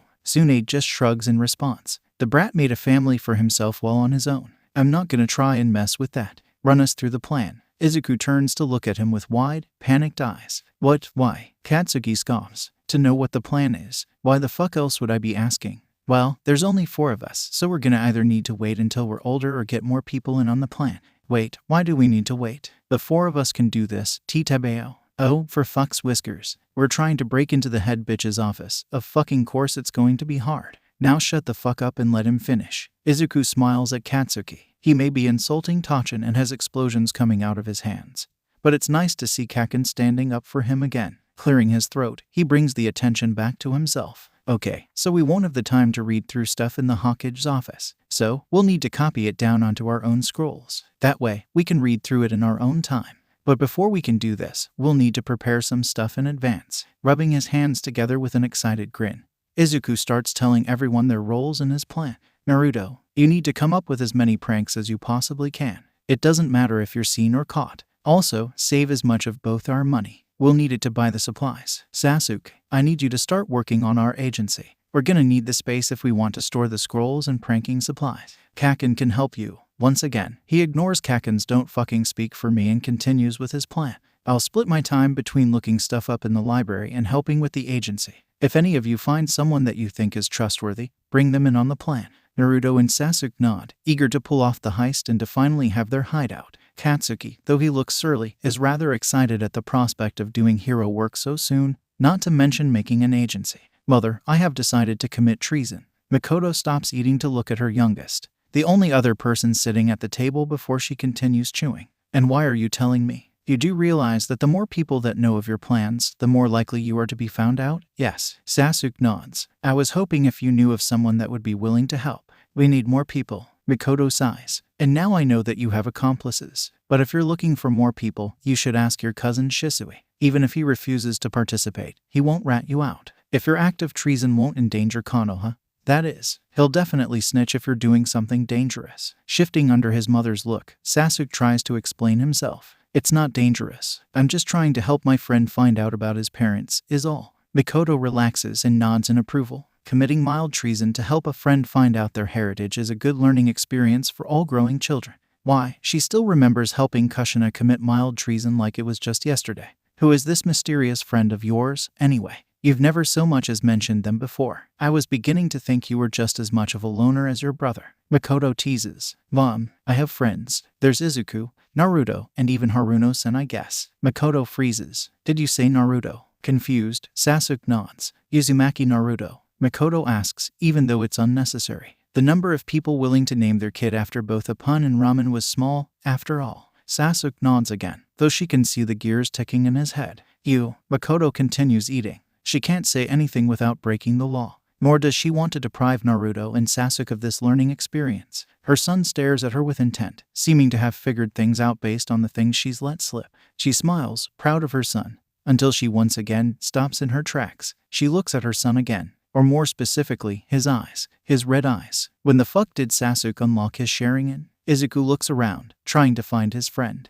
Lighting up as soon as he finds her, Izuku calls out her name. Sakura-chan, over here. A curious and smiling Sakura ambles on over to where he's sitting. What's going on now, Izuku? I haven't seen you this excited since you found that book about the composition of the nearby trees. Looking around to make sure no one is nearby, Izuku leans forward. Okay, so you know how Naruto doesn't know anything about his parents. Sakura nods. It's a bit hard to forget the person who found out that he had a clan because Sakura is a bookworm.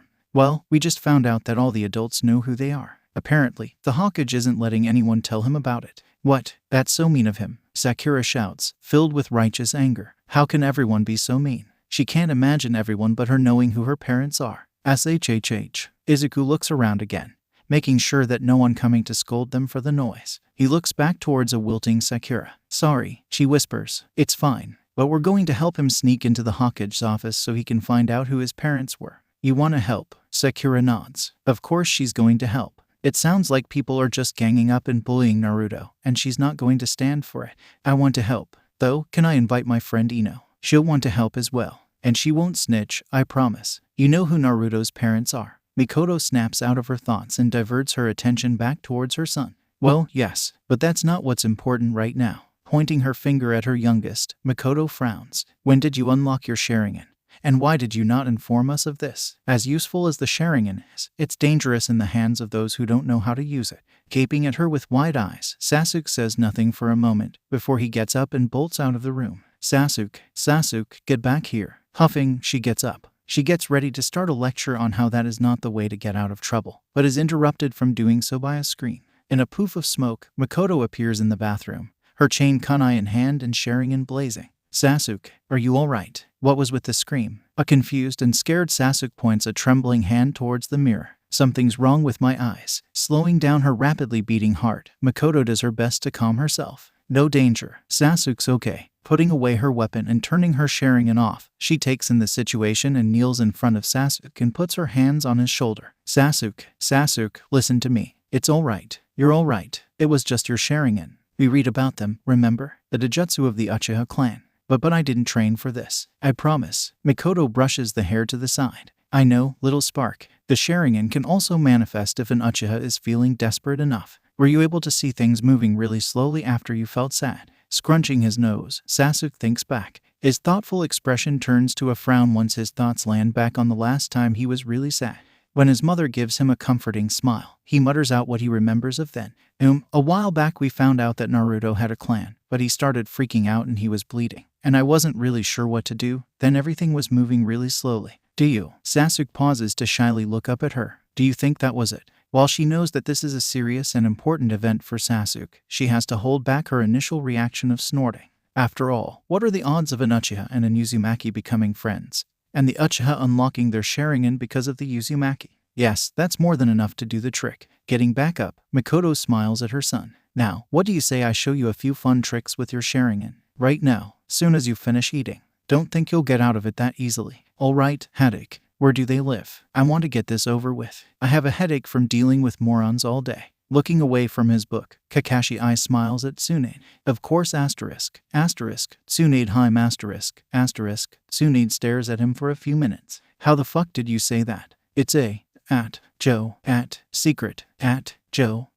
If you don't cut that shit out, I'm going to stab you during surgery. Isn't that the point, though? With a throbbing vein visible on her forehead, Tsunade turns to her apprentice. Shizune. Yes, Shishu, you're dead to me. Oh no, whatever shall I do now? Hearing the doorbell ring, Naruto puts down his notebook of awesome pranks with a groan and heads towards the door. Who is it, 𝐷𝗵𝐻? Do you need help finding a clock? It's the middle of the night. Nice to see you too, brat. Naruto blinks up at Tsunade in confusion. What are you doing here, Bachan? He turns to Kakashi Nai when Naruto hears him laugh. What? Why are you laughing? Nothing. I'll leave grandmother and grandson to catch up then. Saying that, Kakashi Nai disappears in a poof of smoke. Naruto hates it when he does that. He turns back to Tsunade when she clears her throat. I'm not your grandmother, brat. Why'd you call me that? Naruto tilts his head in confusion. What do you mean? Your family that's old. What else would you be? Naruto just watches as she rubs her forehead. He's not sure what part of this Kakashi Nai found funny, or why Bachan looks annoyed, but he doesn't like not knowing the joke. Whatever, pack your bag, and tell your green-haired friend and his brother to pack up too. I took the three of you in. What? Why? We just met, 𝐷𝗵𝐻. Tsunade shrugs. It's like you said. We're family. The gears in Naruto's head start spinning at that. Suddenly, he jumps back and points at her accusingly. You haven't told me why weren't there so far. The other guy did, but you didn't. You're not gonna trick me and get out of it, 𝐷𝗵𝐻. It wasn't a trick. You ran out of the room before I could say anything. Naruto shrinks at that in embarrassment. He forgot that he ran out in a hurry to share what he learnt with Izuku and Sasuke. But the reason I wasn't here till now was because I didn't know you existed. No one bothered to tell me about it. Though, that makes sense. It'd definitely be hard to be there for someone if you didn't know they existed, 𝐷𝗵𝐻. You and your friends pack up and meet me downstairs. We'll head out to the Senju clan compound together. Tsunade crashes into a chair and chugs a bottle of alcohol. Gods, I needed that. You find anything useful, Jiraiya? Dropping his invisibility jutsu, Jiraiya materializes in the other chair, a half-drunk bottle of booze already in hand. He downs everything that is left in the bottle. Paid Orochimaru's old labs a visit. Looked through it under the assumption that he wasn't acting of his own volition. And, letting his head fall onto the backrest, Jiraiya looks at his teammate. You remember that thing we did when we were newly promoted Chunin? We did a lot of things back then. Which one in particular are you fucking talking about? The carvings we made. Tsunade hums. Yeah, I remember. To mark the way if we're kidnapped. 1 hole for the slug's foot, 2 for snake fangs, and 3 for a toad's webbed feet. Fang holes were carved everywhere. Lab counters, some of the walls, the floor, the chairs, everywhere. The newest among them are lesser in number. Jiraiya rubs his face. And I didn't notice the first time around because I thought he'd actually turn cruel and evil. Tsunade chuckles. 2 of the greatest shinobi to ever live. And it took a kid's intervention for us to realize our teammate was more nerd than evil. Hooray for us, huh? They sit in silence, stewing in thought. I'm going to find him. Tsunade raises an eyebrow. What about Naruto? I thought you wanted to be near the kid. Yeah, well, he's fine. Not to mention he's got you and Kakashi. Tsunade rolls her eyes. Leave it to Jiraiya to be naively optimistic. Not having any counterargument other than her cynicism, she changes the topic. Are you going to tell Sensei? No. Grinning, Tsunade leans forward. Whoa, such a big difference from the teacher's pet I'm used to. If I got the news about Orochimaru's crimes from anyone else, I would have had a toad eat them. But coming from Sensei, I had no other choice but to believe it. There's no way he would have accused his favorite student of so many crimes if he wasn't sure. Tsunade does not like the implications of that. She first heard the news from the rumor mills, and later from Jiraiya himself. You think Sensei was behind this? Isn't that a bit too manipulative even for the old concher? Either that, or he's a puppet in someone else's scheme. Best to keep this information to ourselves for now. Tobai is happy horrified. His plan is progressing well. Nagato, the idiot, is easy to manipulate, and the recruiting was off to a good start. Of course, if he wants his plan to continue progressing smoothly, he'll have to kill off the Uchiha clan soon. No, please no, not my family. They are, after all, the only ones capable of stopping his plans altogether. He'd prefer getting rid of every single Sharingan.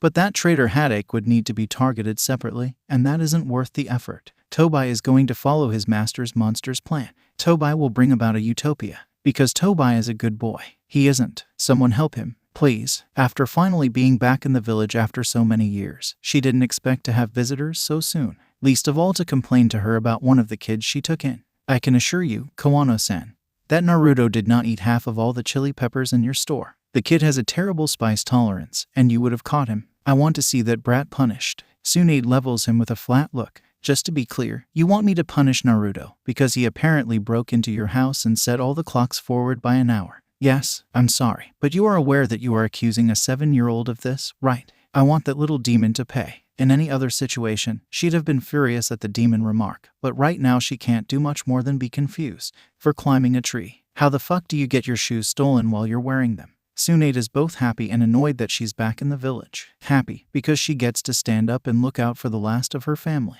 Annoyed, because what the fuck were the villagers smoking? This is a hole. Sakura looks at her in confusion. But it is blankets. A cozy hole. Ah, don't be such a downer, Ino-chan. I'm sure it'll get cooler the more we work on it. It's already pretty cool to me, 𝗃𝗵𝗄. Ino looks around at their secret base in doubt. It's a large cave thing that they dug, with a ladder going up to one side. They were able to push over a large enough rock to hide the entrance and the ladder. There are a couple of blankets and flashlights, along with far too many pranking supplies. Tachan's right. We'll make it better later, but it's good enough to go through with the plan. Ino shrugs. That's fair enough. It's why she's here to begin with, after all. Ino hates bullies. It gets on her nerves whenever they make fun of Shika for being too lazy, or Choji for being too fat. Those two are her dorks. Only she's allowed to make fun of them. And also, some of them are so mean to Sakura. And for something as stupid as having a big forehead, that just means there's more room for the smarts to stay. So when Sakura told her that one of her friends was being bullied by all the adults in the village, she was upset. She expected something like this from that idiot cousin of hers, Rika, not her parents. She agreed to help immediately. And here she is. She did, of course, think about telling Shika and Choji, but Choji would probably be heartbroken that so many people he knows are bullies, while Shika would have just called it a drag and taken a nap. Midoriya-san clears his throat. All right, we all ready. After receiving everyone's nod, he grins wide and starts climbing the ladder. Let's go then. She, like everyone else, ignores Bakugo-san's let's fucking go. Izuku, Sakura, Sasuke and Naruto slowly make their way towards the academy, each of them carrying a bag. Naruto's and Izuku's bags have pranking supplies, while Sakura and Sasuke have empty scrolls and ink. Looking around, they make sure there isn't anyone nearby, and considering that it's a Sunday, there shouldn't be. Slowly, they make their way into the building, letting Naruto take the lead. Apparently, he's snuck in here a bunch of times before, so he knows how to get them close to the Hawkage's office. They just need to make it to a closet to hide in before the Kaken and Yamanaka-san start the distraction. Although, it seems like Izuku jinxed it, considering they hear a very familiar boom off in the distance. They look at each other in panic. They're gonna get caught when someone comes down to check. Izuku is snapped out of his panic when Naruto starts dragging them into the nearest classroom. This classroom belongs to this guy with white hair. He's almost never here, 𝗃𝗵𝗄. I used to use it to hide out in. Nodding, they all quickly enter and close the door, hiding underneath the tables. They wait with bated breath, afraid to make even a tiny noise and ruin their plan. A moment later, Naruto sags down in relief. They left, 𝗃𝗵𝗄. Let's hurry. How'd you know that?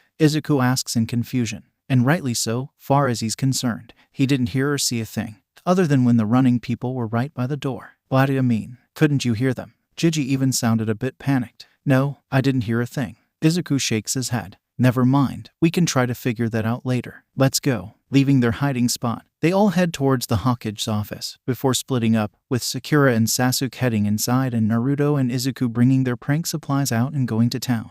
Painting the walls, doors, floor, and desks, throwing glitter on anything within reach, drawing frowny faces on the blackboards with chalk, and tying thread at the bottom of doorways, and filling the teacher's office with stickers and balloons full of more glitter. Collecting all their supplies, they head back to the Hawkage's office and enter it, to be greeted with the sight of Sakura and Sasuke, who is sharing and active, quickly shoveling their scrolls back into their bags. Are we done? Izuku asks. He's not sure how much more time Kaken can buy them. As it is, he's surprised that they've been able to make as big of a mess as they have. Then again, a good deal of it was done by Naruto, who goes overboard with everything he does, turning off his Sharingan.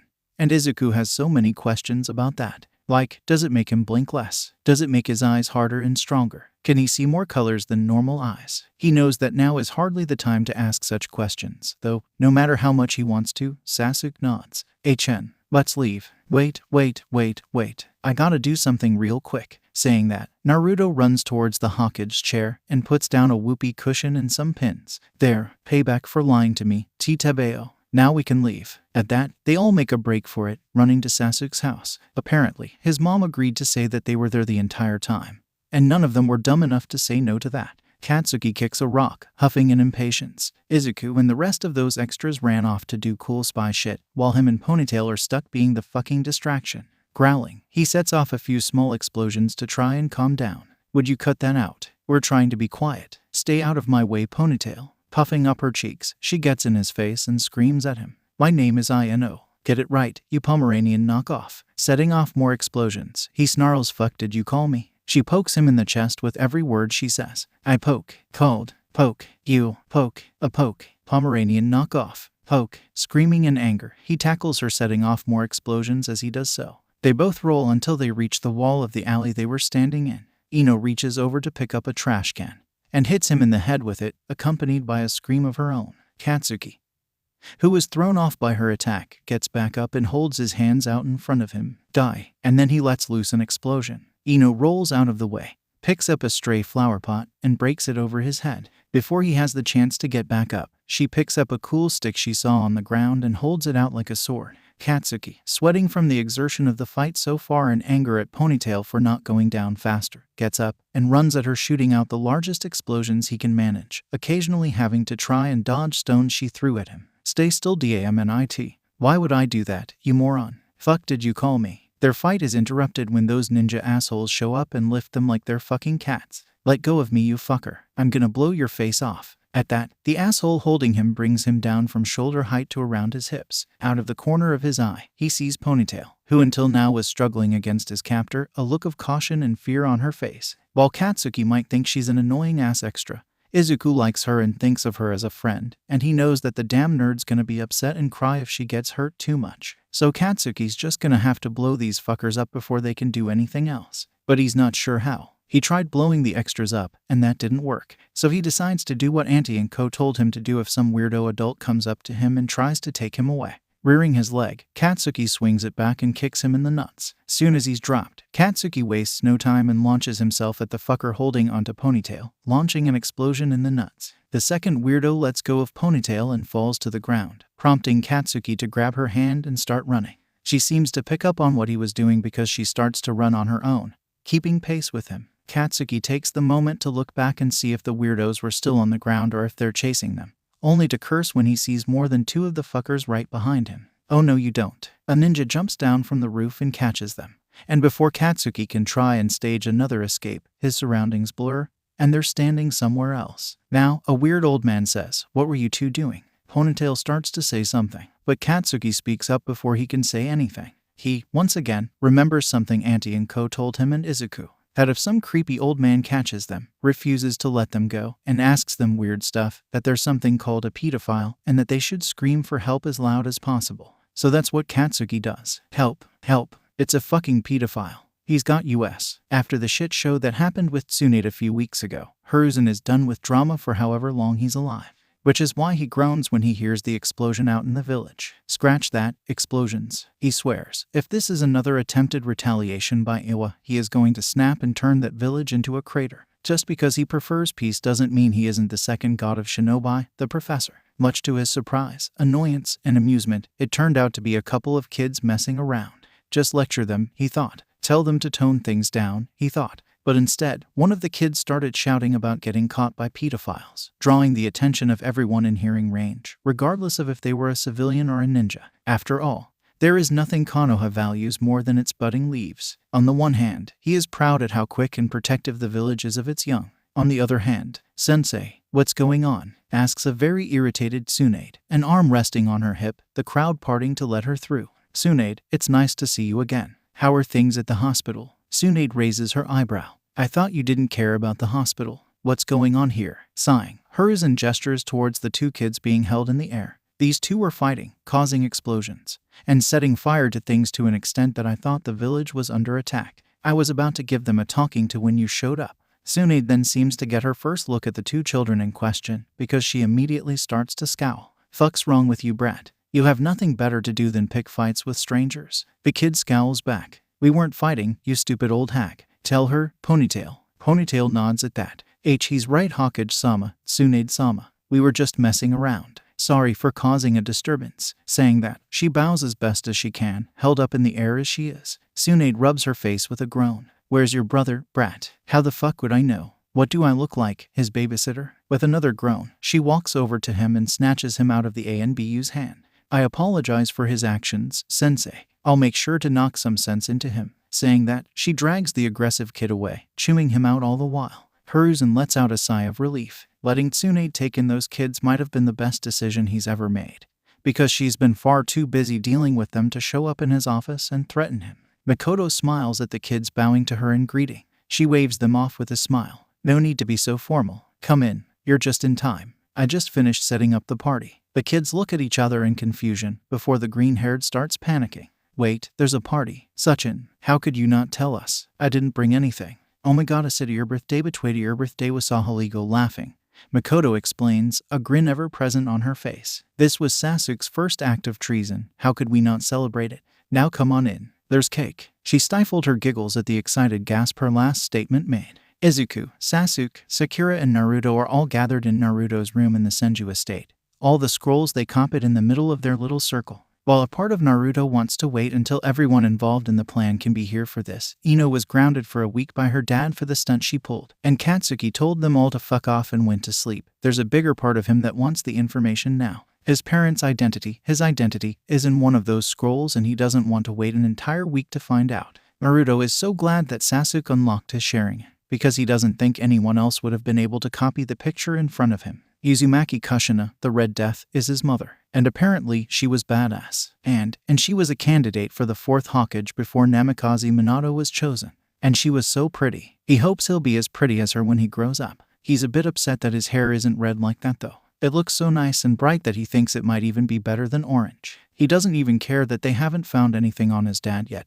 This is already the best thing he's ever learned. Naruto was so excited by this that he didn't even complain when Sakura pointed out that it was late and they should go to sleep. And when Naruto closes his eyes, he looks forward to having a nice dream for once. One where his mother is there. One where he doesn't see the other kids making fun of him for being an orphan. Except when he closes his eyes and falls asleep, rather than being greeted with darkness or the red hair of his mother, he's greeted with dripping, murky water and the burnt fur of a giant cat. The cat moves around in its cage, which made Naruto wonder who the hell was running around building cages that big, and why, taking slow steps. So, the cat growls, "You've finally shown up. My jailer comes to greet me at last." 𝐶𝐚 looks around the table, at Izuku hiding something from Katsuki, at Katsuki trying to reach over and blow up whatever Izuku was hiding, at Shizune trying to scold the two of them, and at Naruto daydreaming with a confused grin on his face. She never thought she'd have this. A family. Not after Dan and Nawaki died. And yet here she is, smothering the fond look she no doubt has. She decides to step in and give Shizune a break. Katsuki, stop trying to blow up your brother. Izuku, stop trying to carve that carrot into a knife. And Naruto, you can daydream later, eat your food. 𝐶𝐚 nods in satisfaction at Katsuki and Izuku looking chastised, in their own way. Naruto, on the other hand, distractedly hums and goes back to his daydream.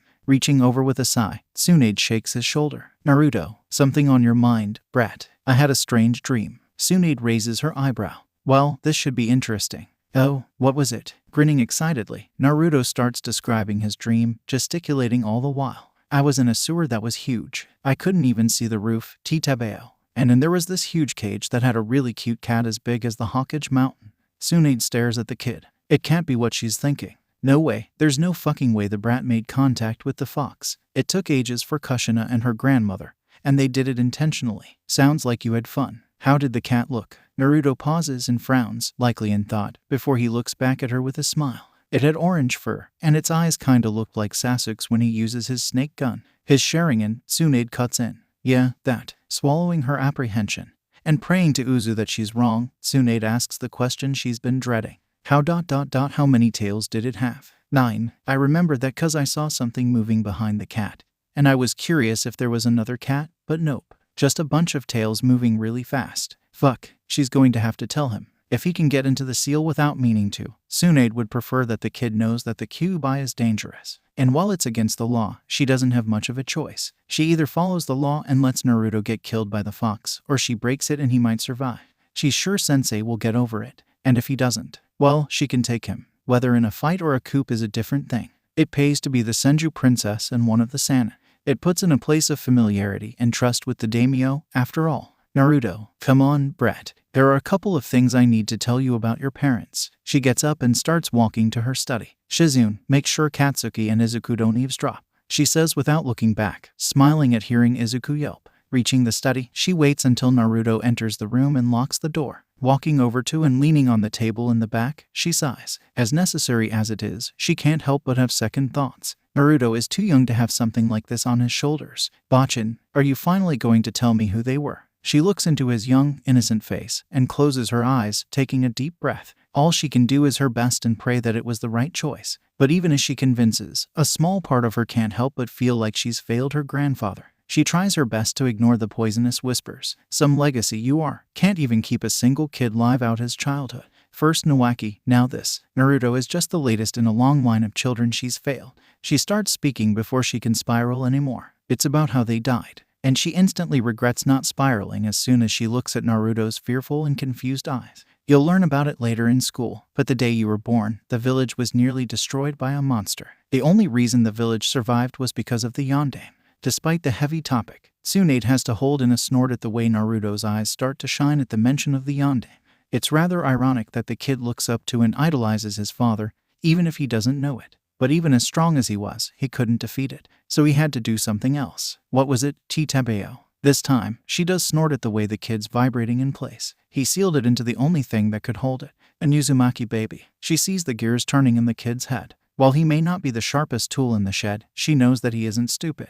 I'm the baby, aren't I? That wasn't a dream, was it? I somehow entered the seal. He stares off to the side, getting his though in order, and Tsunade lets him. Uzu knows she'd be a fucking mess if she was in his position. She's just glad that he hasn't tried socking her in the face like she would have at his age. Why in Uzumaki? It would have made more sense to put the seal on himself. 𝗂𝗵𝐻. As awesome as I am, why would he trust a baby? Because you made a riveting speech on why you should be chosen. Tsunade drawls. Wait, really? Tsunade pinches her brow. I was being sarcastic, brat. You were literally the only option. Why the fuck else would he put a fucking baby in charge? Naruto makes a small in understanding. The Uzumaki are the only clan capable of holding the monster. It was sealed in your mother's stomach before you. Naruto's eyes widen at that. Wait. Are you telling me that both of us were in my mom at the same time? 𝗂𝗵𝐻. Yes, Tsunade answers hesitantly. Something about that question seemed off to her. But before she can think or say anything about it, Naruto interrupts her thoughts. Can I tell this to Sachin, and Katsuki? Tsunade shrugs. Go for it.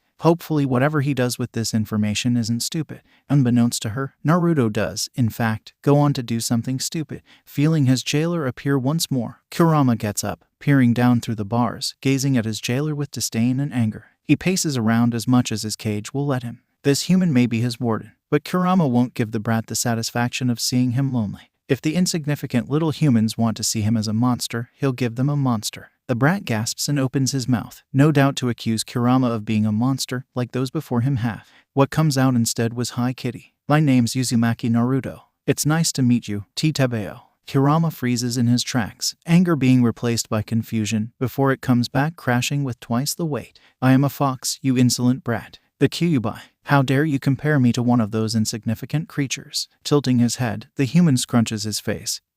Staying quiet, Kurama huffs out a breath, satisfied that he scared his latest warden. Satisfaction that is short-lived, of course, because the brat just had to be the most infuriating and confusing being Kurama has ever met in his long life. 𝐬𝐸. Like the weirdo that wrecked the bar. Suhoji is always complaining about you, 𝗂𝗵𝐻. Kurama stares blankly at the human in front of him. You don't who I am. Course I don't. You never introduced yourself. I'm Uzumaki Naruto, 𝗂𝗵𝐻. Kurama feels the most confused he has in centuries. This isn't how it's supposed to be. Why is his warden acting so friendly? Where's the hate, the disdain, the insults? So he does what he does best. Does what he does with everyone, his siblings included. He withdraws and pushes everything away to an emotion he is used to.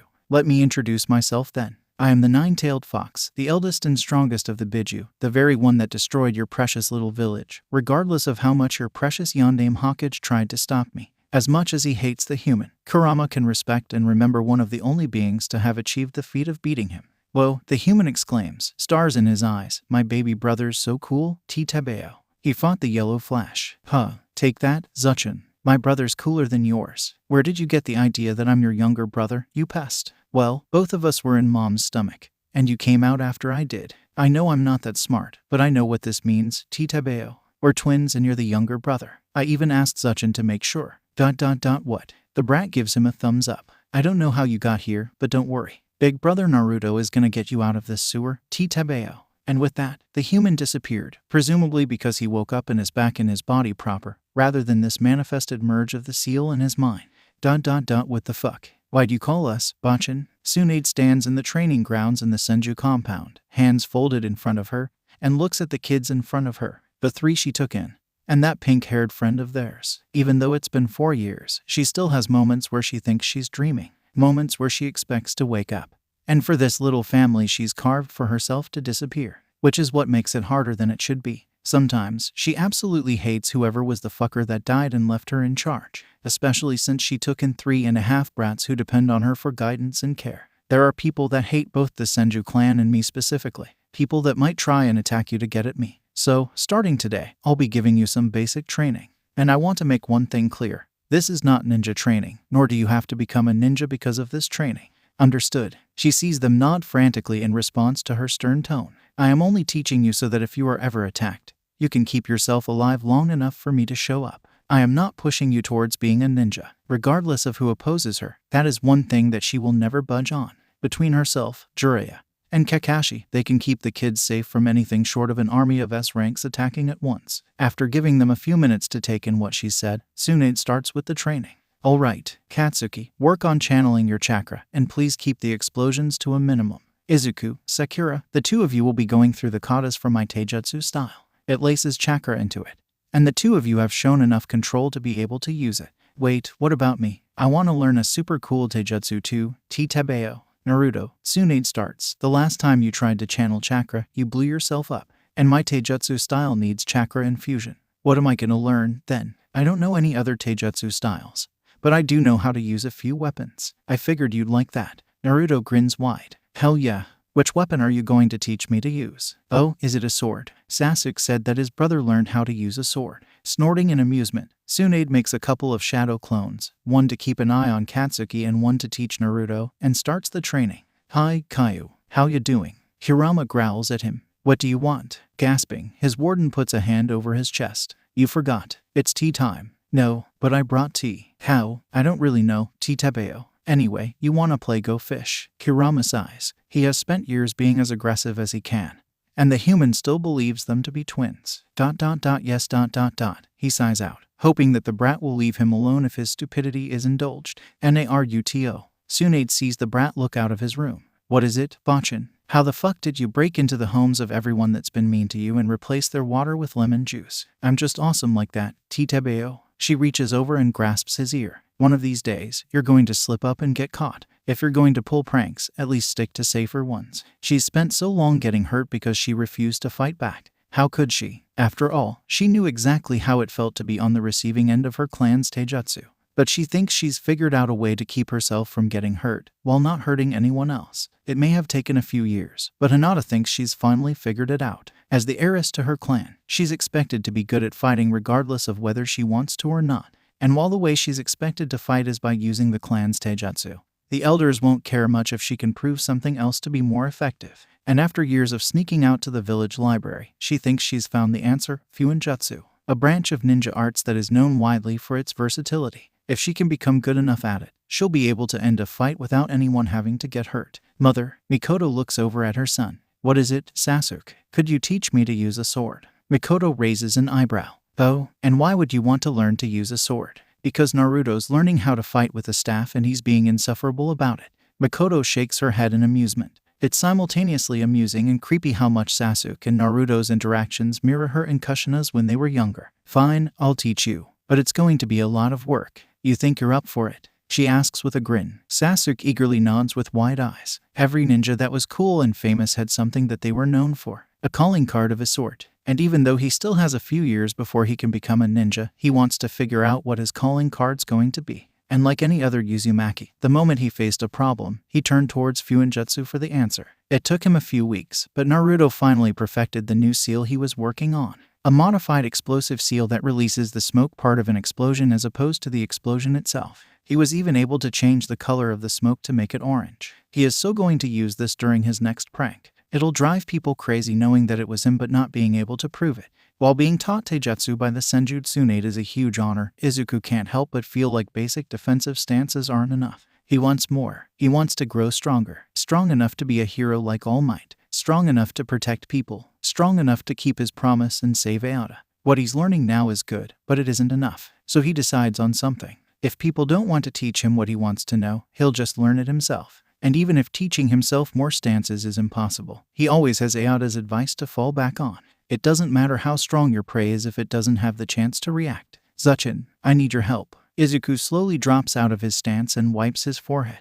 What is it, Tachin? You know Kyoyumi, right? Izuku blinks in confusion. The name is kind of familiar, but he can't remember from where. No, the grumpy old lady that has camellia plants growing in front of her house. Oh, her. Yeah, I remember her. Well, I need your help to steal the wisteria trees from her backyard. Rather than responding, Izuku instead chooses to stare blankly at his best friend.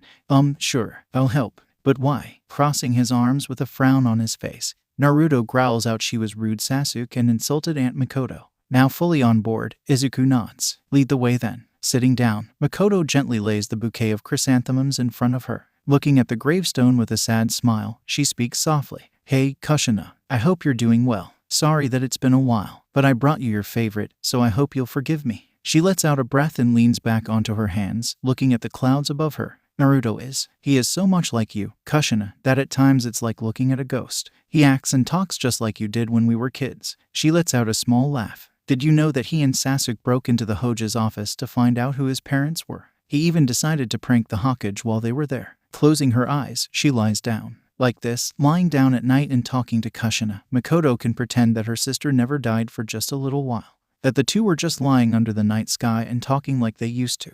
You know, sometimes I wonder how you would have reacted to his pranks. Would you have tried to be the adult and scolded him? Or would have congratulated him on a prank well done? You always were a mother hen, she says with a smile. But you did also fight hard for your reputation as the viscous prankster of Konoha.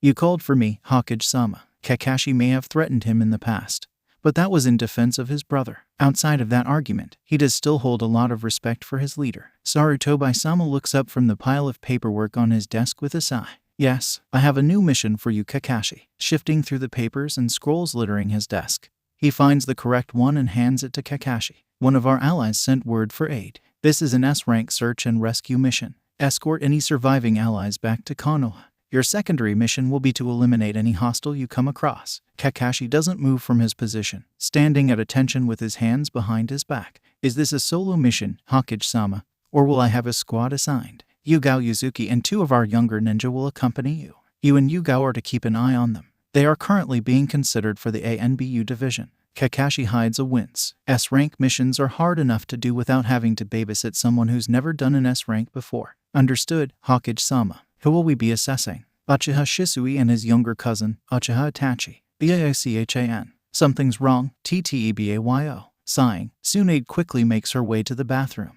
Hopefully, it's nothing serious, and just more teenage drama. What is it, Naruto? She asks as she rounds the corner. Shifting his attention from the mirror to her, Naruto levels her with a panicked look. My hair's red. Why is it red? Am I sick? Am I going to die? I haven't become Hokage yet. I can't die, Chitebeo. And while he does indeed have red hair, she was more focused on Uzumaki's sealing chains coming out of his back. Giving him as comforting of a smile as she can manage, she starts speaking softly. Naruto, I want you to calm down, okay? Calm down, that's it. Deep breaths. Now, can you try and feel your chakra? And slowly pull it back in. Giving a shaky nod, Naruto closes his eyes, takes a deep breath, and stills. A few minutes later, the chains start retracting back into his back, his hair shifting back to red as it does. Great job. You're back to normal. Take a look. Naruto hurriedly does so, smiling widely as he does. Whoa, what was that? That, Tsunade starts with a fond smile, is one of the Uzumaki bloodlines. A bloodline your mother also had. Standing on a tree branch, Kakashi looks over Takagakure, the village hidden in the waterfall. A village that's in ruin, with rubble and embers all that's left of the village. He hears his little kuhai, Yugao Yuzuki, the censor of the squad, speaks up. Captain, there's 2 hostiles to the north with a significant chakra reserve. Likely S rank. Can you sense any survivors? Yes. Good. The 3 of you locate and evacuate survivors. I'll occupy the hostiles. If I'm still fighting by the time you're done, Itachi and Shisui will stay back and act as a guard, while Yugao provides me with backup. Understood. Hearing 3 yes sirs, he nods. Move out. Trusting his subordinates to do their job, Kakashi quickly dashes over to where Yugao said the hostiles were. As soon as he gets there, he starts cataloging everything he sees about the enemy. 2 male ninja with slashed 𝐀𝐦 headbands, dressed in black cloaks with red clouds. A uniform, most likely, but not one he knows of. While he doesn't recognize the ninja or their uniform, he does recognize the sword one of them carries. The 𝗂𝐻. It doesn't take him long to identify the ninja once he recognizes the sword. 𝐷𝐻𝐻 𝐍𝐴, ex-member of the 7 Swordsmen of the Mist. S rank missing nin. Low threat. Kurisuke Reiga, the Thunder of the Hidden Mist. Also an ex-member of the 7 Swordsmen of the Mist. S rank missing nin. High threat. He shunshuns out of the way of half a dozen kunai thrown at him by Biwa. Haddock Kakashi, the Lightning Killer. Oh, you'll definitely put up a better fight than the trash here. 𝐷𝐻𝐻 𝐍𝐴, the swordsman without his sword. Unfortunately, I can't say the same about you. Before Biwa has a chance to retort, Kakashi moves, and by the time anyone can process what happened, Kakashi was pulling out a fading Raikiri. He's glad that he's still able to use his Raikiri even without the sharing. Guess all those years of practice using the jutsu helped for something. Pulling out a kunai. He falls to the ground, narrowly dodging the 𝗂𝐻. Kakashi uses a substitution on a nearby piece of rubble, having a go at stabbing Reiga in the leg before using the jutsu. Cheap tricks like that won't work on me, Haddock. Reiga taunts. Why don't we have a fun little competition, see who has better command over lighting? Reiga puts his swords in front of him, letting them crackle with electricity. Sighing, Kakashi shifts into his own stance. Unfortunately, that is a competition you will lose. Raiten Shiden. Haddock Kakashi, reporting in with a successful mission. Hokage-sama, nodding. Hiruzen takes the pipe out of his mouth. Excellent. Report. Takagakure was in ruins, with a majority of its inhabitants dead by the time we got there. There were 2 hostiles, S rank missing nin from Kiri. I was able to eliminate the threat while my team evacuated the few survivors. I was able to retrieve one of the missed legendary swords, the 𝗂𝐻. Hiruzen nods, thinking over the information. Having the 𝗂𝐻 on Konoha's side would be a boon. Normally, Kiri might try and threaten them to get the sword, but he doubts that they'll be doing so anytime soon considering they're in the middle of a civil war. The only issue is who to use the sword. Shaking his head, he decides to just go with the easiest option and let the lightning using Son of the White Fang keep the swords. Kayumi walked towards her home after a long day of working at her shop. Not only did she have to deal with the demon brat, but she also had to deal with that bloody clan of traitors. In her sulking, Kayumi didn't notice the blonde-haired kid on the roof a few buildings away. Nor did she notice the seal above her door. So it was much to her surprise when the moment she stepped through the door, she heard a loud and obnoxious quack. And much to her frustration, she couldn't figure out where it was coming from, how long it would be there, or why it eventually stopped an hour later. Stifling his giggles, Naruto makes a hand sign, activating the self-destruct part of the seal. It slowly disappears from its place above the door, releasing orange smoke as it does. His attempts at not full-on cackling fail when he hears the lady scream 𝐷𝐴𝐻𝐸 Naruto ducks into the library with a grin, eager to give the gift he made to his friend.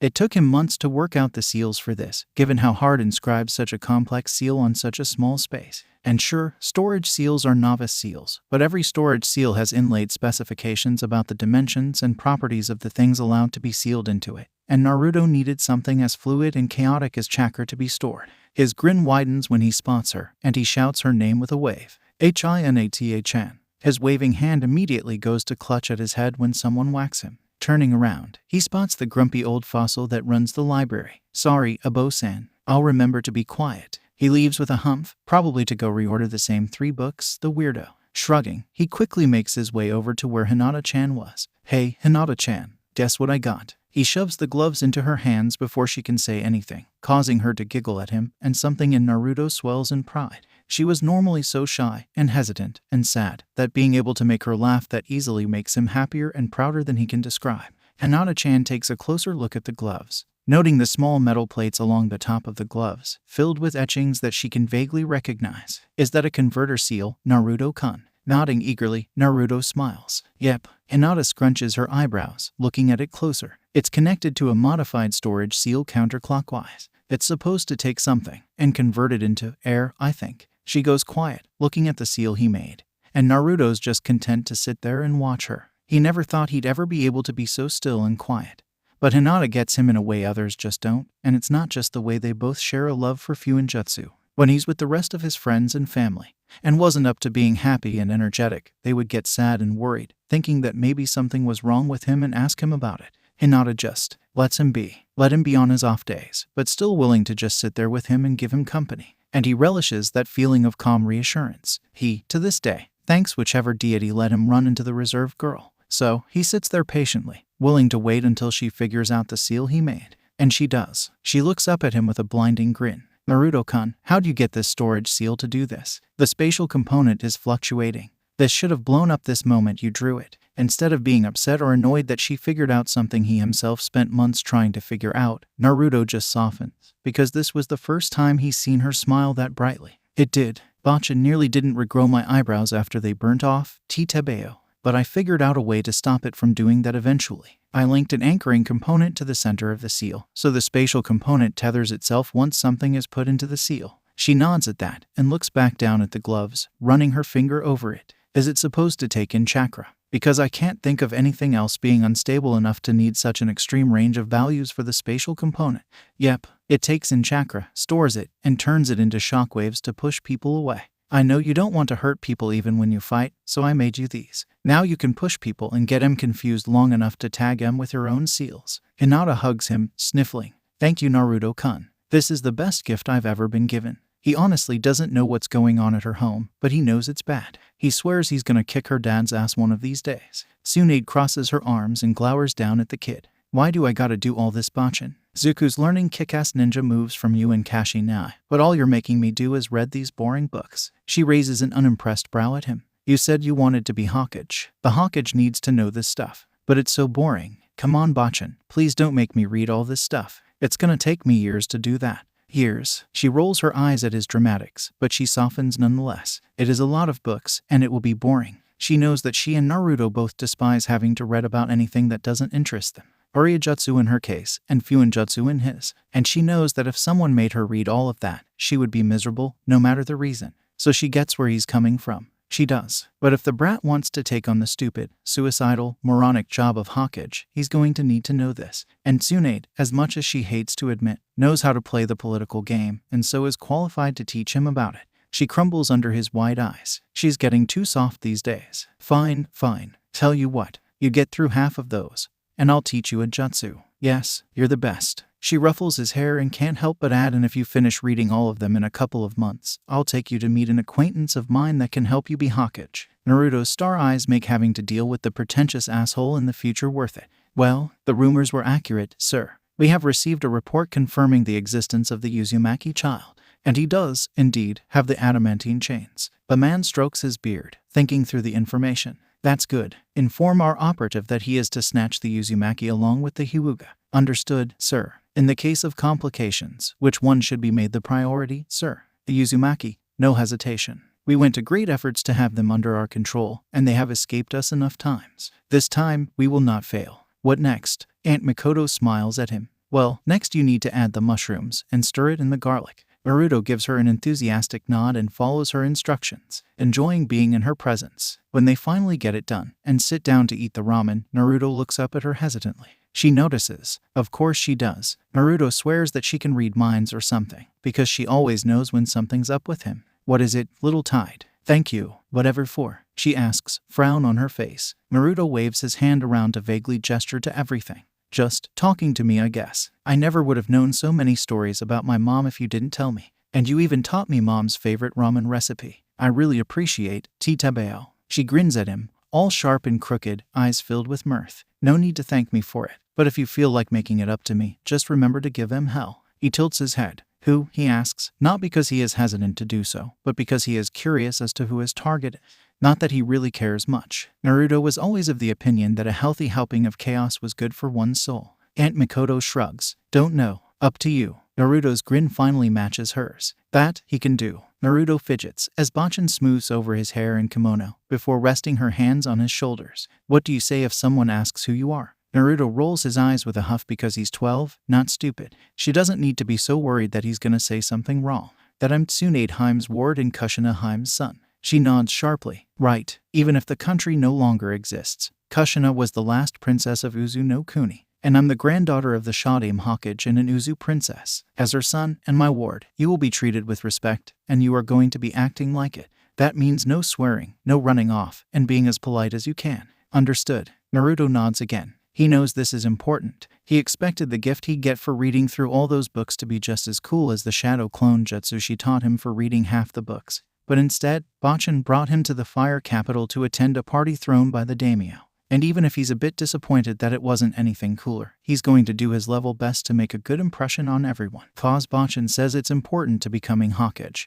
And those stupid books said the same thing about connections. As they make it into the palace, they're spotted by the daimyo, who smiled towards them. 𝐶𝐚, your presence is a rather welcome surprise. And who might your young companion be? 𝐵ACHEN bows slightly. Daimyo-sama, it's an honor to be able to attend. This is my ward, Uzumaki Naruto, son of Uzu no Hime Uzumaki Kushina. Naruto takes that as his cue and bows as well. It's an honor to meet you, daimyo-sama, he intones, taking care to be as polite as possible. The daimyo smiles down at him. It is a pleasure to meet you as well, young man. Do you intend to follow in your mother's footsteps and become a shinobi? Naruto bows his head a bit in respect and says, I do, daimyo-sama. I hope to be able to be as good of a shinobi as she was. 𝐵ACHEN reaches over and ruffles his hair. He's ambitious, this one. He aims to be Hokage, and I'm not going to try and bet against him. The will of fire burns bright in him. Then I wish you luck, and look forward to progress, Uzumaki Hiko. After a few more polite words were exchanged between the daimyo and 𝐵ACHEN, they left to talk with the other guests. Naruto deflates, letting out a large breath. That was tiring, 𝐵ACHEN. How many more times do I gotta do that? Tsunade discreetly steps on his foot. Quiet, Brett, and you should be glad that the daimyo had such a good impression of you. The only person above the Hokage is the daimyo, and the daimyo is the one who appoints the Hokage. So, Naruto sighs, understanding that she wants him to complete the sentence. Stupid old lady and her stupid tests, he grumbles. He'll remember me as a potential Hokage candidate next time it is necessary to appoint a Hokage. Kakashi takes a deep breath, looks over the anatomy texts he's spent the last few months studying, and closes his eyes. Whenever Kakashi had a problem in his life, he's always managed to just create a jutsu to fix it. So when he came across the problem of his reaction times and combat effectiveness decreasing in the past few years, ever since Tsunade-sama removed the Sharingan, he decided to just fix it. Because even though he invented the Shiden, he wants the option to use Chidori and Raikiri in a fight, hence the months spent studying human anatomy, the brain, and the nervous system. He takes a deep breath and clears his mind, until all he could feel, all he could see, was the crackling storm that is his chakra. He presses down on it, waiting patiently until it turns from the wild crackling of a storm to the eager, waiting fangs he's used to wielding. His chakra, docile, eager to hunt, awakens at his command with perfect precision that he spent a lifetime training, and moves. Letting out the breath he was holding, he prepares to go through with the riskier aspect of his new theoretical jutsu and proceeds to move his bottled lightning chakra through his spinal cord and optical lobe, being careful to match his lightning with the electrical impulses used by the nervous system. He opens his eyes, lightning coursing through it. His eyes dart around, taking in his surroundings with a speed and clarity he hasn't had since he was seeing through Obito's eye. Well then, he might no longer be Sharingan no Kakashi, no longer able to copy jutsu. But he's never needed to either, has he? He's good enough that he can use most jutsu first go, and he might not be able to weave genjutsu as easily as he once could. But he has the reaction speed needed to use Chidori and Raikiri without worrying about tunnel vision again. Getting up, he heads towards the Hokage Tower. Hopefully, he'll be able to get a couple dozen S-rank missions, and even if he doesn't, he can always go pick a fight with Guy. He's itching to test the mettle of his new, fledgling doujutsu. Tsunade hits her fist into her palm. All right, Brett, you focused on Bijutsu so far. It's time for you to get started on Taijutsu. Naruto grins wide and mimics her. Hell yeah, am I gonna learn that super strength thing you've been teaching Zuko and Sakura-chan? Tsunade snorts at that. Not a chance. My Taijutsu style utilizes releasing precise bursts of chakra at the exact moment of impact, both strengthening my hits and having the chakra spread through my target, damaging it. You don't have the chakra control needed to pull it off even if I did teach you. I'm going to teach you the Uzumaki Taijutsu style. Wait, the Uzumaki clan had its own Taijutsu style. Every clan has its own Taijutsu style. And while I'm not an expert in the Uzumaki style, grandmother made sure I was proficient enough in the basics to use it if I needed to. Tsunade put her arm out so he could see it. The basic forms of the Uzumaki style revolved around pumping your chakra into your bloodstream, increasing blood flow and providing your body with more oxygen and nutrients. Tsunade's arm starts to steam slightly, and she throws a punch at the ground. Rather than shattering the ground as her punches normally do, This time, her arm goes through the ground, with no cracks whatsoever. And Uzumaki's blood is chakra conductive, letting them pull this off without an issue, where it would put others in the hospital. So don't go trying to teach it to your friends, alright. She waits for the brat's nod before she continues her lecture. The more advanced forms revolve around channeling chakra into your bones, then your muscles, then your skin. While doing his daily youthful exercise routine, Guy comes across a green-haired young man doing push-ups while running. What a beautiful display of the passions of youth. Tell me, my young friend, what are you training for? The youthful young man pauses his training and looks up at him. I want to be stronger. I need to be stronger. I made a promise to a friend that I'd save him. And how can I hope to save him if I'm not strong? I'm going to be as strong as one of the Sannin by the time I become a genin. I swear it. Guy started crying midway through the young man's speech. What a wonderful display of the passions of youth. Wiping his tears with his arm, he looks at the young man and rests his hand on his shoulder. Fret not, my youthful friend. Shall make sure you end up stronger than all 3 Sannin put together.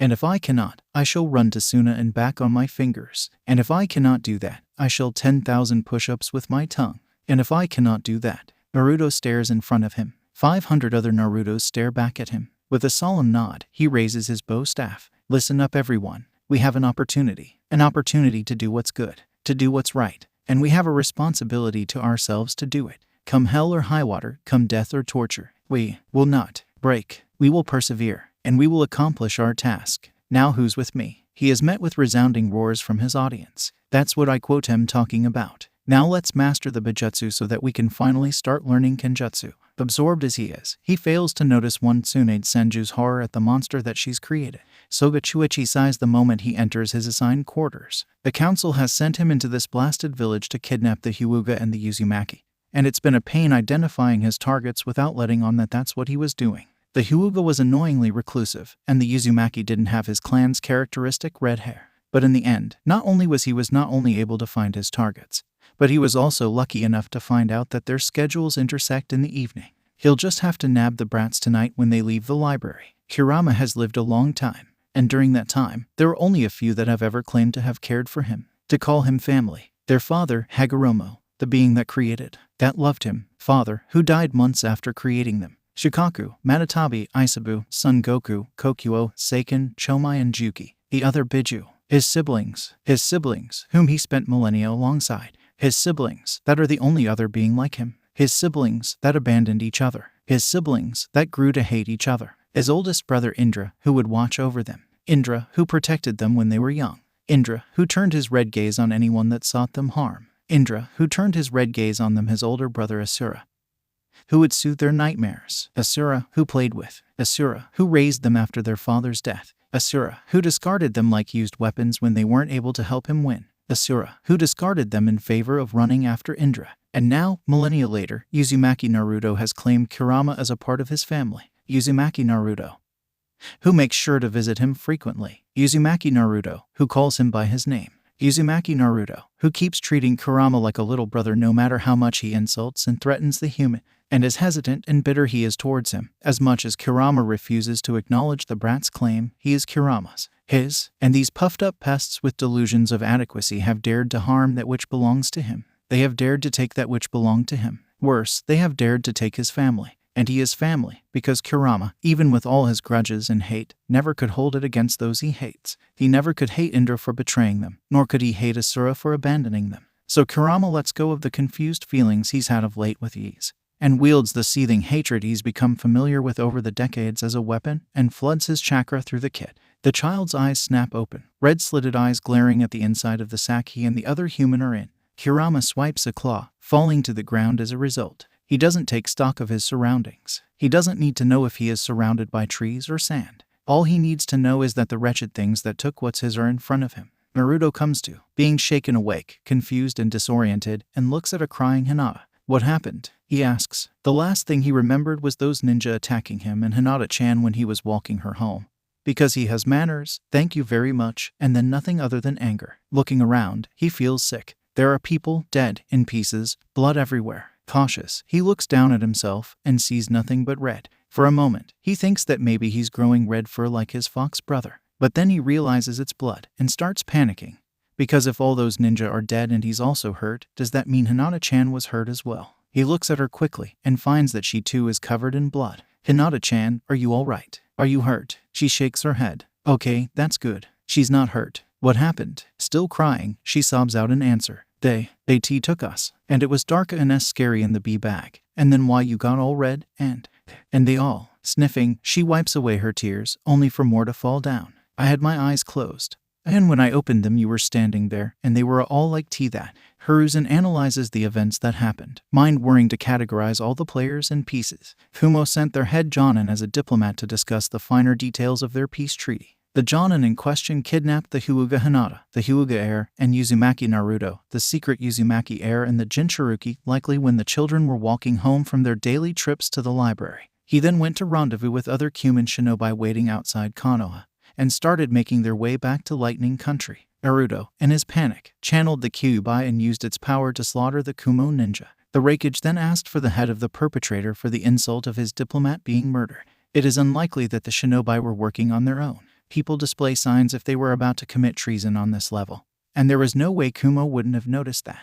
It is also unlikely that the Raikage ordered this. Strong as that man is, he is too stupid to pull off deception of this level. This is something he'd expect from the Tsuchikage, not the Raikage. So that only leaves the Kumo Council to be responsible, and that is extremely likely. They are the fools there that encouraged the previous Raikage when he sent men to kidnap Uzumaki Kushina decades ago. The question that remains is what to do. Hiruzen can't accuse the council, not without proof, and any hope of getting that proof died at Naruto's hand. He also can't just give them Naruto's head. For one, he is Konoha's Jinchuruki. For another, he is technically the heir to the Uzumaki clan, given that no other Uzumaki were ever found. For he is the last of the royal Uzumaki line, the daimyos of Uzushio, no matter that the country is gone. But the biggest reason is that Tsunade already introduced the child to the daimyo as Kushina's child, and the daimyo wouldn't stand for a cousin of his, no matter how distant, to be handed over like that. So he cannot give Kumo Naruto, nor can he give them the 𝐬𝐻𝐬, because sending a child clan heir that is publicly known and acknowledged will lead to every single clan revolting.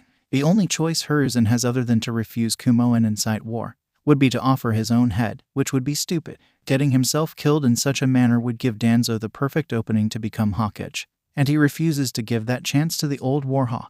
There isn't a way to avoid war with Kumo, so Hiruzen will just have to ensure Konoha survives the war. Konoha no longer has the yellow flash to scare away their foes, but worse is that they no longer have the Red Death either. It will make quake in the boots when they so much as hear Minato's name. But Kushina ensured that the village that dared to try and kidnap her as a child had nightmares. Konoha's Jinchuruki is still a child, and as such cannot be used in the fight. The Densetsu no Sannin aren't whole, with Orochimaru the White Snake having defected and become a traitor worse than Uchiha Madara. The White Fang, another shinobi whose presence deterred their foes, is also dead. Hiruzen himself isn't in fighting shape, nor are his teammates, and yet Konoha remains strong. His students, Jiraiya and Tsunade, are still with the village. Haddock Kakashi is stronger than he ever was, and Madogai is enthusiastic to keep up with and surpass his rival. Yuzuki Yugao and Gekko Hayate are Kenjutsu masters, the likes that haven't been seen since the fall of the Seven Swordsmen of the Mist. Uchiha Itachi and Uchiha Shisui are both gifted, talented shinobi who are well on their way to becoming S-rank. Konoha may no longer have those that once protected her, but new leaves bloom where they once were.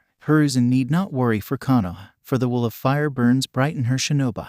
Hiruzen stares at his students, feeling older than he is. He had hoped that he would never have to face war again. He had hoped that he'd never have to subject his students to war again. And yet, here he is, asking just that of them. "Well, sensei, we're here. What did you need?" Tsunade asked, and he's going to have to break it to her that there is war on the horizon once more. He's going to need to tell his student, his beloved student who followed him into war, only to lose every family she's ever had, that they will need to head to war once more. For that alone, a small, bitter part of him is eager to remind Kumo why he's called the god of shinobi. But first things first, he needs to dismiss the ANBU. As trustworthy as they are, there is no point in voluntarily setting up potential information leaks during such a time. Turning to Jiraiya, Hiruzen speaks. "Jiraiya, can you check that we are alone?" Growing serious, Jiraiya closes his eyes, taking in just enough nature chakra that he can extend his senses far enough. Like every other time Hiruzen has seen his student use senjutsu, Hiruzen wants to question and observe the effects nature chakra had on one's body and surroundings. But it was never the time, though, considering that Jiraiya only ever uses senjutsu when things are serious. He supposes it never would be the time to observe it. "We're all clear, sensei. Now what's wrong?" "As you know, yesterday evening, the Kumo diplomat abducted 𝐬𝐻𝐬 Hinata, the 𝐬𝐻𝐬 heiress, and Uzumaki Naruto. Naruto then killed their kidnappers, and the 2 kids were near catatonic when they were found. We know. We were debriefed right after the incident because Naruto is one of mine. Hiruzen nods. She was right, after all. But Kumo's response to the incident was left out of the debrief. Taking a deep breath, Hiruzen steels himself. Kumo has demanded the head of the perpetrator. They know that Naruto was responsible for the death of their shinobi, and they threatened us with war if we don't comply with their demands. Tsunade's hair starts flickering red, but the thing that scares Hiruzen is that she looks completely calm. Kumo's getting bold now that Kushin is dead. Jiraiya nods, unperturbed by his teammate's mood. He's used to it by now, after all the time they spent together. I doubt that's the case. Fear or not, asking for the head of our Jinchuriki, not to mention clan heir, is too bold. Someone is pulling the strings here, and I don't like that. I don't know who. Hiruzen frowned. That did not sound good. Anyone capable of manipulating events to that degree is dangerous. You might be onto something there, Jiraiya. Kumo shouldn't have found out who killed their shinobi. We should have been able to pin this on a willing shinobi and ended this conflict before it reached war, but them asking for Naruto specifically prevented that. Not like it matters right now, Tsunade says with a scoff. We need to discuss the logistics of the upcoming war. Hiruzen nods. That is what I called you here for. Tsunade, I would like for you to not leave the village. Incentivize Kumo to keep away, as it were. I'm going to assign the rest of our S-rank shinobi to guard duty as well. Jiraiya, reach out to your spy network. I want to know every move Kumo makes. His students nod. I'll get in touch with my spy network, sensei. But you'll be pleased to note that I already have some information regarding Kumo, Jiraiya says, a gleam in his eye. Hiruzen smirks. A motivated Jiraiya is in the same vein as a motivated Nara. He does not envy whatever rumors Jiraiya spreads about Kumo. Kumo currently has 3 S ranks, including the Raikage, and 1 borderline S rank. Other than the Raikage, there are the Jinchuriki of the Hachibai and Nibai. Unfortunately for us, the Hachibai Jinchuriki is a perfect Jinchuriki. Fortunately for us, the Nibai Jinchuriki is not. Darui, the Raikage's right-hand man, is their strongest shinobi outside of their cage and Jinchuriki, and he is higher rank, low S rank. Hiruzen takes a puff of his pipe. So trying to invade us with their best would leave them open to invasion.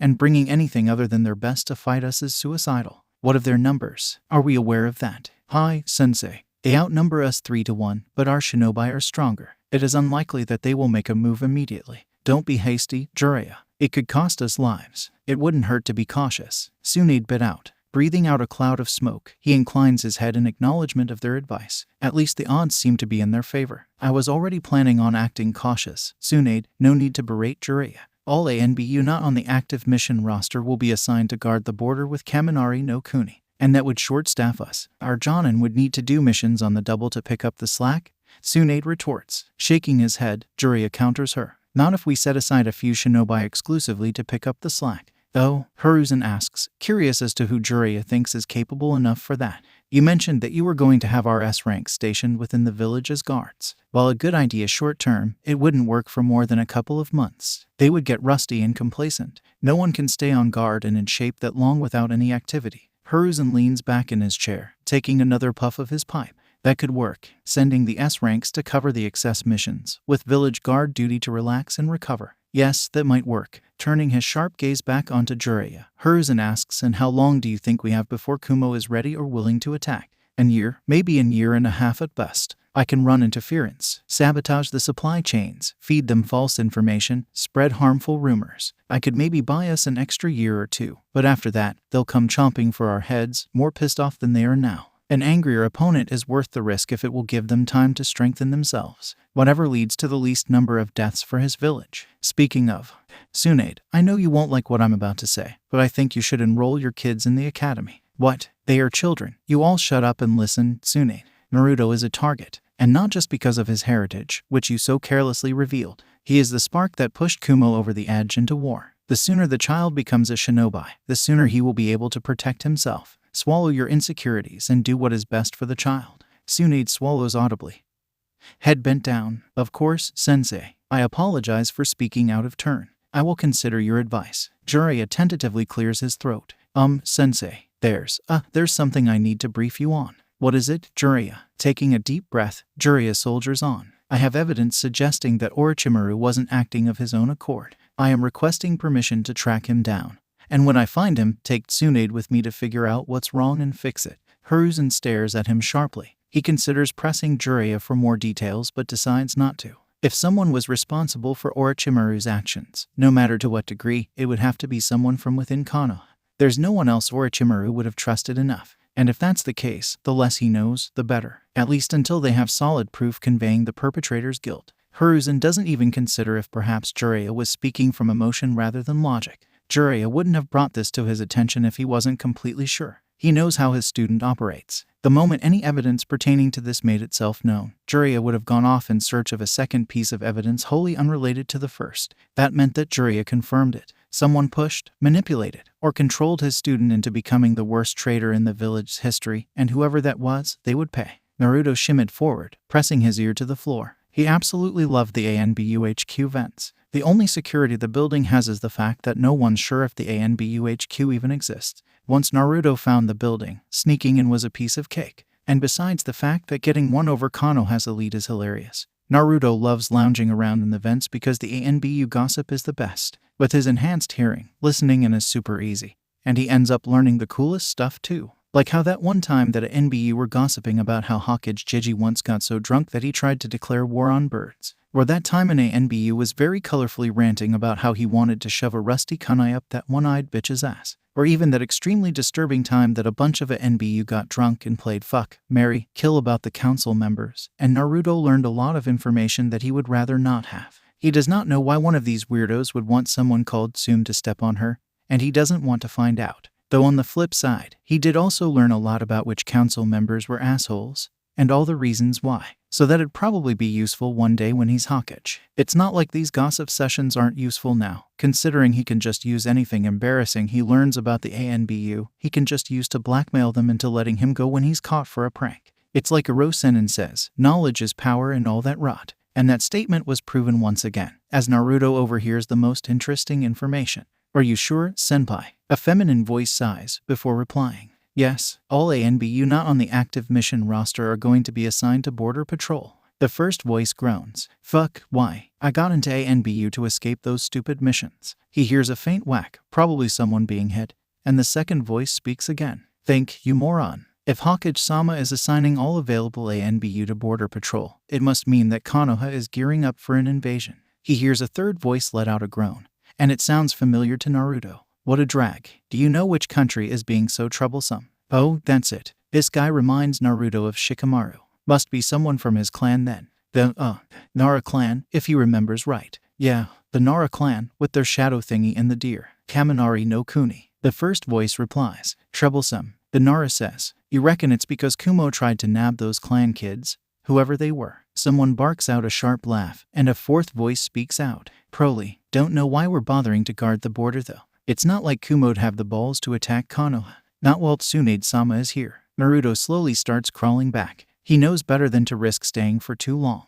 especially when the ANBU he was spying on were wired up. Besides, he has a lot to think about anyway, and he should probably tell the rest about what he heard. Izuku looks around and notices that most of his friends have gathered in Naruto's room. Katsuki is scowling at everyone from where he's sat in a chair. Izuku is sitting on the bed. Sakura is perched on the wall because she's practicing her chakra control, and Izuku is half tempted to join her, and Sasuke is leaning against the door frame with his arms crossed, and all of them are watching as Naruto paces around the room. What's the deal with you, idiot? You haven't been this worked up since you found out that your parents' identities were a secret. On a second look, Izuku finds that Sasuke is right. It took finding out who his mother was. And Izuku is still curious as to who Naruto's father was, and why he was redacted on even Kushina-san's official documents, to calm him down. He exchanges a look with the others. Whatever this was, it was serious. Running a hand through his hair, Naruto turns to them. Okay, so you know how Hinata-chan and I spend the evening in the library studying Fuinjutsu.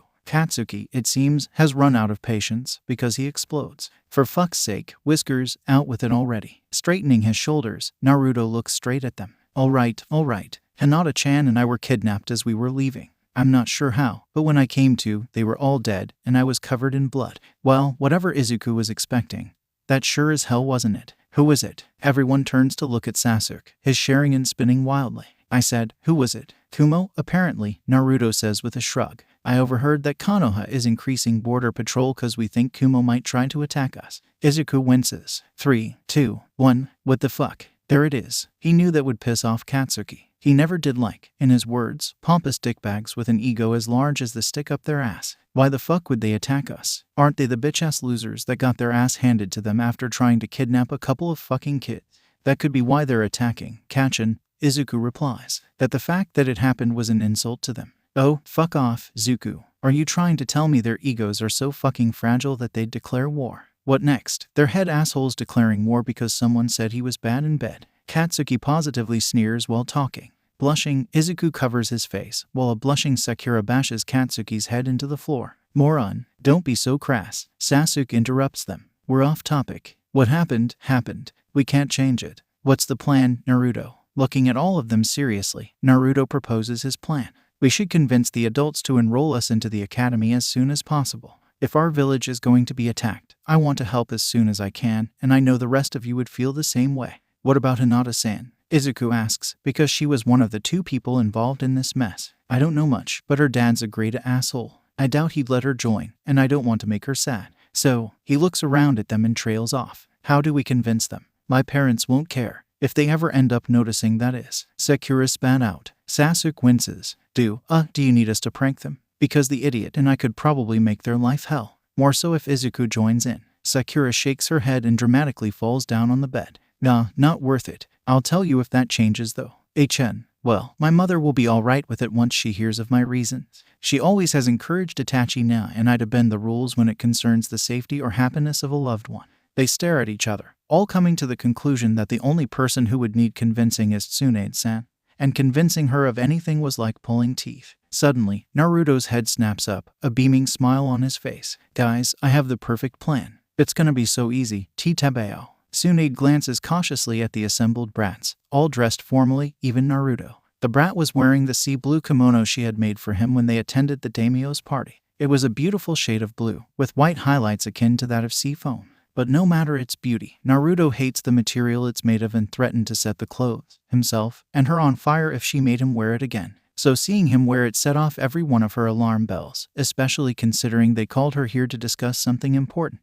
Alright, what does the Council of Chibis want from me? She ignores Katsuki's shout of "We're not Chibis, you old hag," in favor of paying attention to Naruto, because he just bowed to her, just low enough that it would convey respect, and yet high enough to not imply subservience. At least she knows that he was paying attention during those lessons, she thinks. Tsunade-sama, I would like to formally request that I, along with my fellow wards, be allowed to enroll in Konoha's prestigious ninja academy. Ah, so that's what he wanted. Absolutely not. Bowing again, Naruto speaks, his voice polite and melodic. I apologize for my impertinence, Tsunade-sama, but might you be kind enough to hear our plea before you pass your judgment? Sighing, she pinches the bridge of her nose. Just get on with it. You have my gratitude, he says, inclining his head as he does so. We have heard of conflict on the horizon and would like to be prepared for it. Taking a deep breath, she remembers what her sensei told her. If he has the right reasons for asking, then she will allow them to go. Otherwise, they can wait until they are 18 like everyone else. Naruto's facade cracks at that.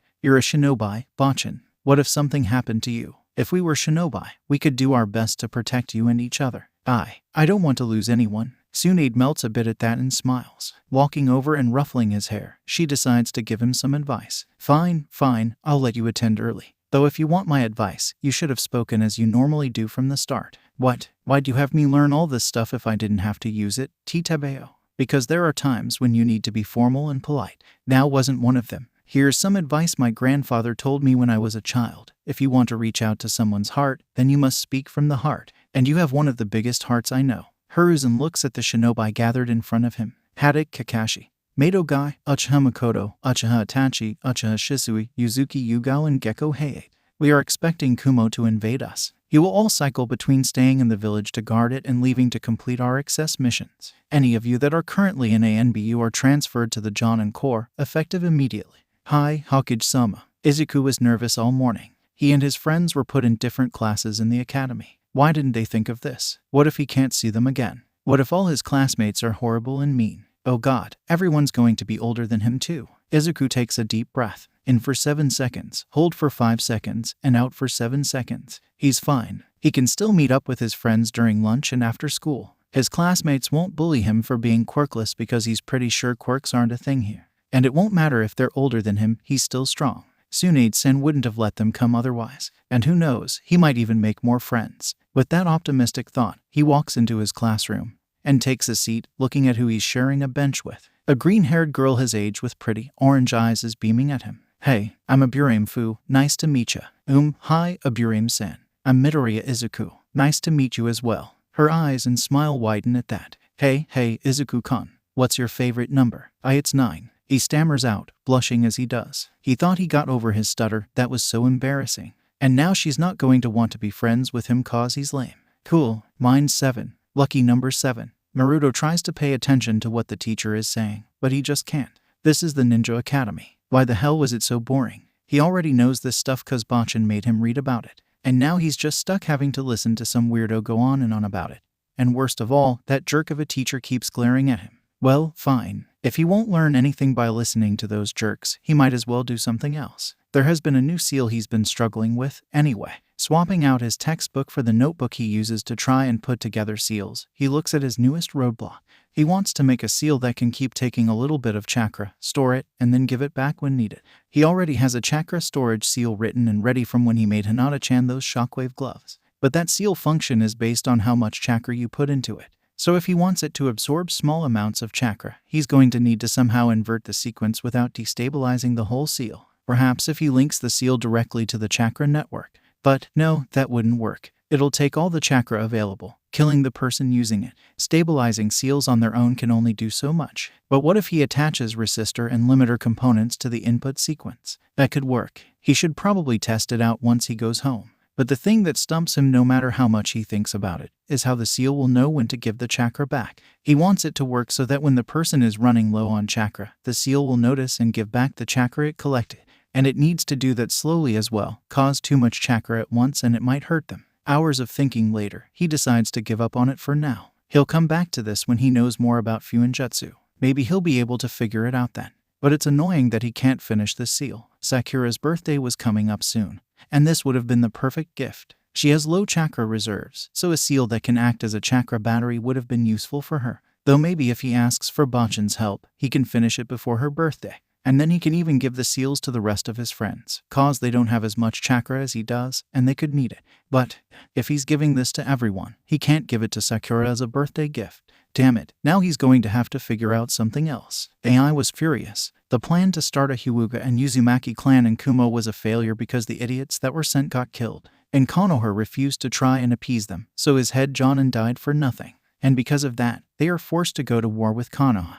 Because if Kumo lets a slight like this go, they'll be labeled as weak. And trying to attack Konoha in the state Kumo is in after the last few wars is suicidal. AGHH. AI throws his table through the window. Damn those tree-hugging bastards. And damn the council. Never should have let those fossils convince me to go through with this. And as if the headache with Konoha wasn't enough, rumors are going around the elemental nations. Everything ranging from pedophilia being a requirement to be a Kumo shinobi, to AI himself having a sordid affair with the Tsuchikage. It's driving their customers away. And to make matters worse, there's a bandit infestation targeting their food and weapon stocks. He's sent out his men to check the situation, thinking that maybe Konoha was making a move. But they've been unable to find a trace of shinobi interference. Every single bandit in the country is seemingly working together to screw over Kumo. It's like the bandits have fucking unionized. Sasuke shows off his find with a grin. Sakura and Izuku both gasp, bouncing in excitement. Sakura exclaims, "Are those chakra paper? Please tell me that's chakra paper." He nods and passes them around to his friends.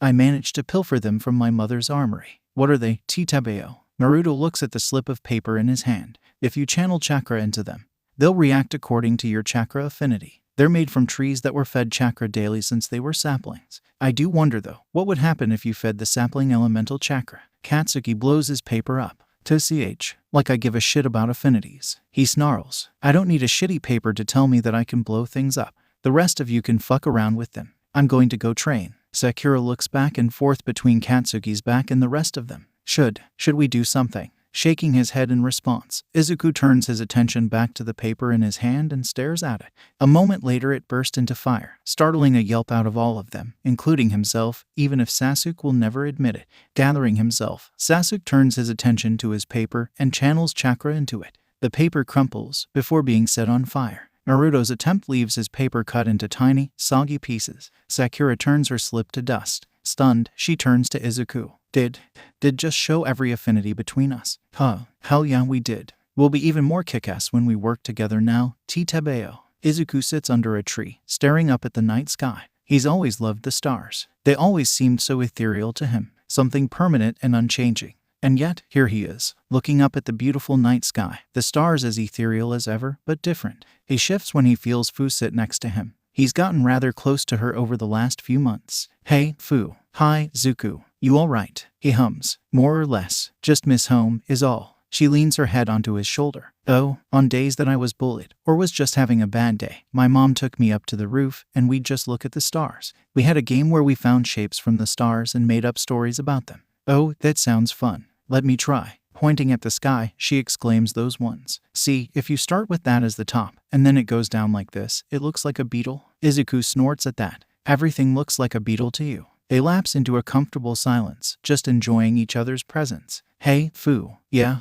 if you want to talk about your home, I'm willing to listen. I know you miss it. Sighing, she pushes herself off him. I miss 𝗓𝗵𝐽, but I don't miss Taki. People didn't really like me there. The 𝗵𝗃𝗻 compound is more of a home than Taki ever was. He bumps his shoulder into hers. My mom used to tell me that it's the people that make a home, not the place. If you ever want to talk about your 𝗓𝗵𝗍, I'm here for you. Wiping away the sweat from his forehead, Naruto gets back to his training. Just because he's not used to using up his chakra faster than it can refill doesn't mean he can just relax until he's better. Like hell is he going to be outdone by his clones. If they can keep going, keep working on mastering nature transformation, then so can he. Even if water isn't his primary affinity, it was his mother's, and so he's going to master it as well. He swears it. Mikoto clutches her arm, trying to staunch the bleeding. Jumping away to dodge another blast of fire, she curses, throwing explosive tags towards her opponent. She ducks behind a boulder and heats a kunai with Katen chakra, pressing it to her wound to cauterize it. This was supposed to be a simple retrieval mission of a high-priority target, but instead, it ended up with her facing down the 𝗵𝗽 Jinchuruki. Just her luck that someone with better mastery over fire is sent to assassinate her target. Her normal fire won't cut against the 𝗵𝗽's flames, she knows from experience. She closes her eyes. This is going to hurt, especially since she hasn't had to do this since she fought beside 𝗂𝐴𝐻. She leaps away from the boulder right as it explodes. Did you think that was enough to take me down? When she opened her eyes, her 𝗵𝗍𝐽 Sharingan stared down 𝑛𝐾𝐦. Of course not. I'd be disappointed if it did. But this might. Amaterasu. Black flames envelop her target. She knows this won't kill her foe. Injure her, for sure, but not kill. The 𝗵𝗽's flames will eventually eat through hers. And that's fine, for Mikoto does not need her foe dead, just too injured and distracted to where they're going. With a howl of rage, 𝐬𝐻𝐻 starts chasing her, leaving behind blue wisps of flame. As they reach a clearing in the borders of Kiri, Mikoto slides to a stop. Got you, she taunts with a grin, pushing as much chakra into her right 𝗵𝗍𝐽 as she can. Hachiman. Spectral figures claw their way out of the ground, eager to follow the command of their general. Soldiers, Mikoto exclaims, neutralize our foe. 𝐬𝐻𝐻 hunches over, surrounded by blue fire, forming two tails and claws. She lunges at the specters ineffectually. What are these clones? Why won't they die? Mikoto laughs aloud. You might be used to rushing through your opponents, but Jinchuruki or not, everyone has a weakness. You just discovered yours. Kurama has thought this over. He's gotten attached to the brat. For whatever reason, Kurama begrudgingly considers him family. Kurama resolutely ignores the fact that Naruto's chakra soothes him, reminds him of the times his older brother sang him to sleep in his gardens. And if that's the case, Kurama can try to be polite. He was raised better than to snarl and threaten family. The only issue is how to keep the child alive. Unlike his older brothers, humans nowadays are frighteningly squishy, so Kurama will need to keep him alive long enough for him to learn to protect himself. The question was, how? Pumping his chakra through the brat's body like he did last time isn't a good idea. He needs a few more years before his body can stand the full brunt of his young half. And there is only one other way he knows of that will let him protect the child. Hey there, Caillou-chan. Kurama. My name is Kurama. If you claim to be my family, you can at the very least do me the courtesy of calling me by my name. Naruto beams up at him. Hi there, Kurama. It's nice to properly meet you. And Naruto. Kurama smothers a chuckle with a sigh. Sit down. I have something to talk to you about. When the human complies, Kurama lies down to be more at his eye level. What do you know about summons? Not much really. I know that Kashi has dog summons, and I know that Zuko promised a bunch of snakes that he'd save them. Oh, and the hand signs. But that's about it. Kurama sighs. Guess he'll have to explain in more detail than he'd like. There are two different types of summoning contracts. There are individual summoning contracts, where you bind yourself to specific summons. Then there are clan summoning contracts, where you bind yourself to the entire summons clan and can call on any of them. The snakes of 𝐓𝐡𝐢𝐬 are a summons clan, while dogs are generally individual summons. Whoa, that's so cool, 𝗀𝗵𝐻. I hope I get a summons someday. I asked 𝐵𝑡𝐻𝐻 if I could get her summoning contract, but she just said no. Kurama looks at the pouting child and withholds another sigh. He has a feeling he's going to be doing that a lot from now. Why would you even want to sign the slug contract? Katsuya works well with medics, not to mention she's stuck up, weak, and pathetic. You should be honored to have the opportunity to sign a much better contract.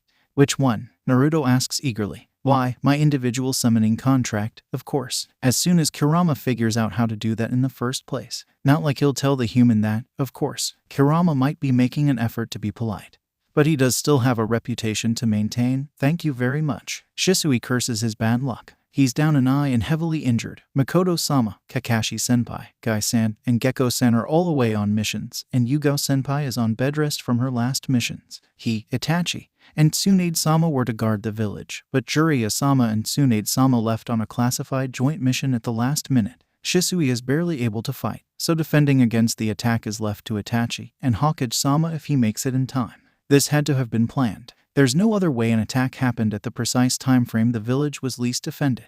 The good news is that it's unlikely for Danzo to interfere any further and risk getting caught. So, all they'll have to deal with are the disguised route and the S-rank masked ninja. Maybe with a bit of backup from the rest of the Uchiha clan, they can come out on top. Jumping off the roof and over the wall of the Uchiha compound, heading straight to where he can feel Itachi's chakra. Itachi, situation report. Stabbing his opponent through the head, Itachi whirls around to him. Shisui, route has disguised as Kumo Shinobi.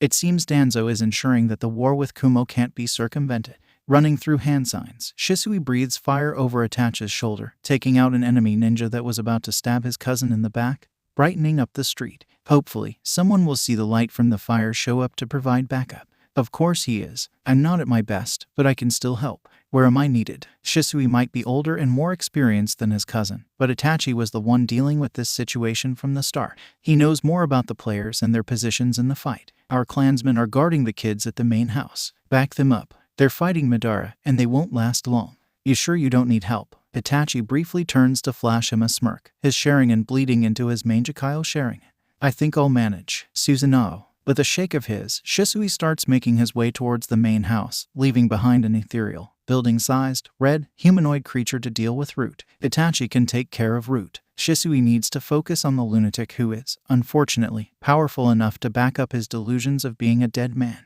The powerful, delusional lunatic that has just finished killing the last shinobi guarding the entrance to the house. Fuck. He throws a kunai at his opponent. Not in the hopes that it would work, but to see how he would avoid it. Shisui nearly groans out loud when he sees his opponent's eye shift to Mangekyou, and the kunai going straight through lunatic as if he isn't even there. Great. He needs to fight against a Mangekyou with unknown abilities. Just great. His eye throbs in pain as it shifts to his Mangekyou Sharingan. He's going to need it if he wants to so much as stall in this fight. Who are you? Why are you doing this? Are you working for Danzo? Any time he can buy is time that allies can use to arrive. I'm Uchiha Madara. Shisui snarls. Cut the crap. Madara's Mangekyou is documented in the clan record, and that is not it. He hears him growl. Good. If he's angry at Shisui, he won't go after the children. As a shinobi of Konoha, the safety of their children takes precedence over his own. You may call me Tobai. Not that the knowledge would do you any good. Tobai knows that he should end the fight soon. All the lights and noises made by the fight,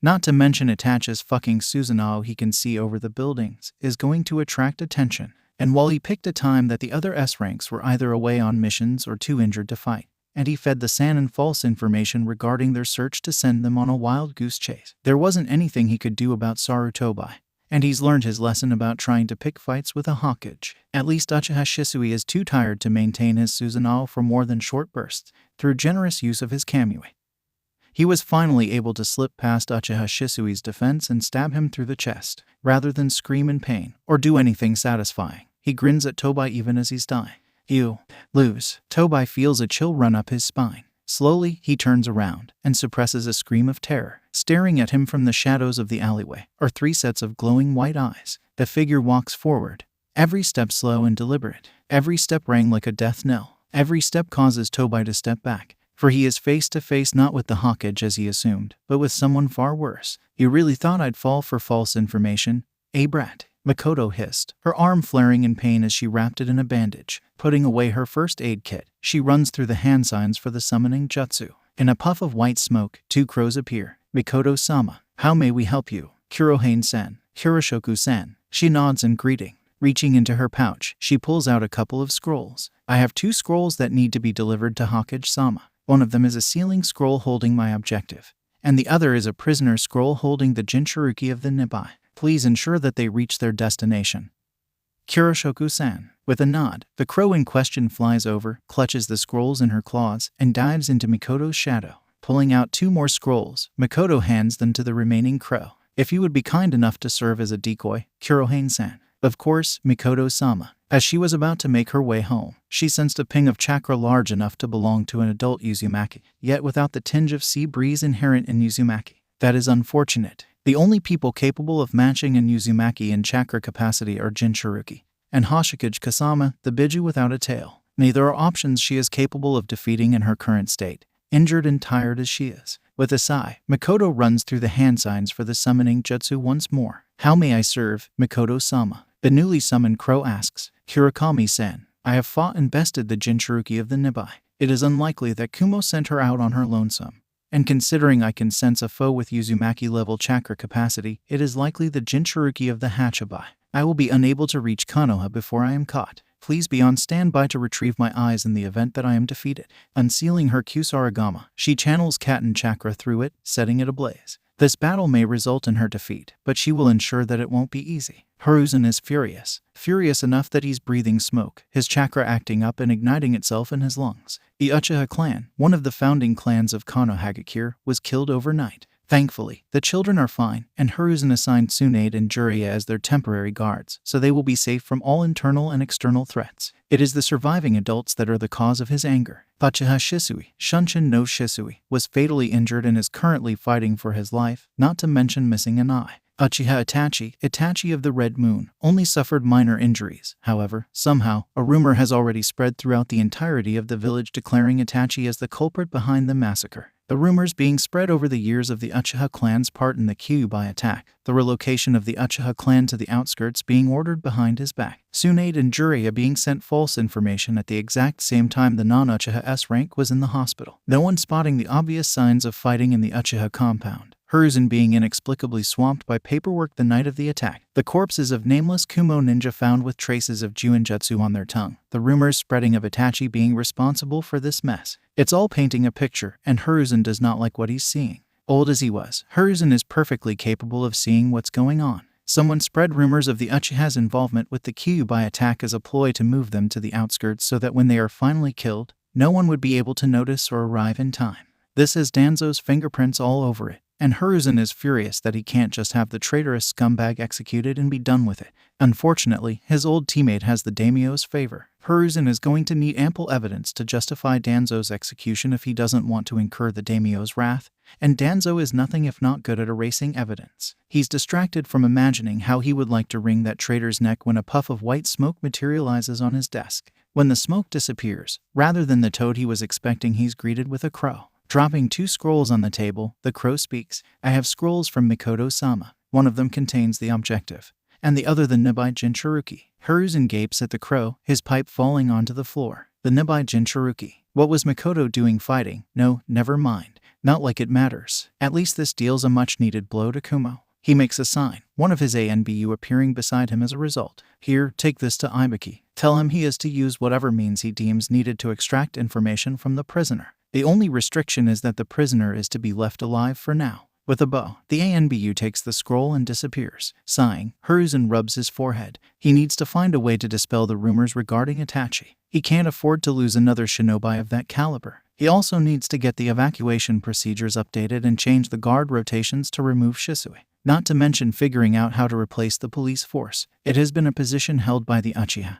And with the clan dead, Konoha is bereft of its police force as well. Assigning a NBU isn't feasible as they are needed elsewhere. Damn Minato and his need to be a hero. He should have let 𝐬𝐻 die in his place. At least then 𝐬𝐻 would have managed to get some peace. The fact that Kumo wouldn't have so much as dreamed of declaring war if the Yellow Flash was still walking the streets of Konoha is a different, irrelevant matter. When he hears another poof of smoke, he slowly opens his eyes, dread seeping into his bones the moment he sees another crow. Report, he grits out, teeth clenched. Following her defeat of the 𝗵𝐸, Makoto-sama was pursued by the 𝐻𝐸𝐬 Jinchuruki. She was able to injure him but was ultimately captured. I retrieved her eyes to safeguard her until her return and came to inform you of the situation, as per my orders. With that, the crow poofed away. ANBU, get me 𝐂𝐻𝐬 𝐈𝐬 going through his paperwork for the day when an ANBU flickered into his office, immediately gaining his attention. There are only a few reasons ANBU would show up in his office. You have a new prisoner. Nodding, 𝐈𝐬 takes the scroll, examining it.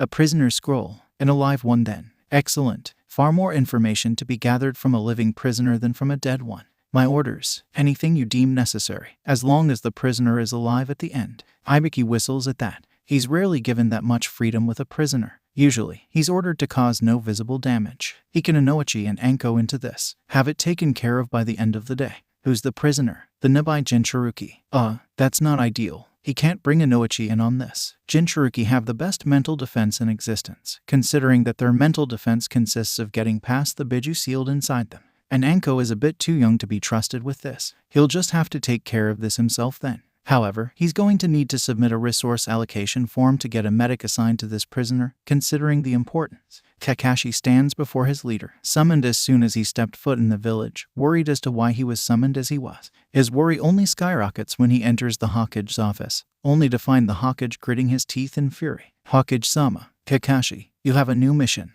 Uchiha Mikoto has been captured by Kumo. You are to rescue her before she reaches the village. In the situation that you are unable to do so, you are to decimate as many Kumo shinobi as you can in retaliation. Kakashi salutes, shaking off any lingering exhaustion he's feeling. Sasuke curls up in his bed, trying his best not to cry. His mother is captured by Kumo. Shisui Nai is hospitalized, and Itachi Nai had to leave the village because everyone thinks he is a murderer. Sasuke's the oldest one now. He's responsible for the remaining of his clan, and he can't break down.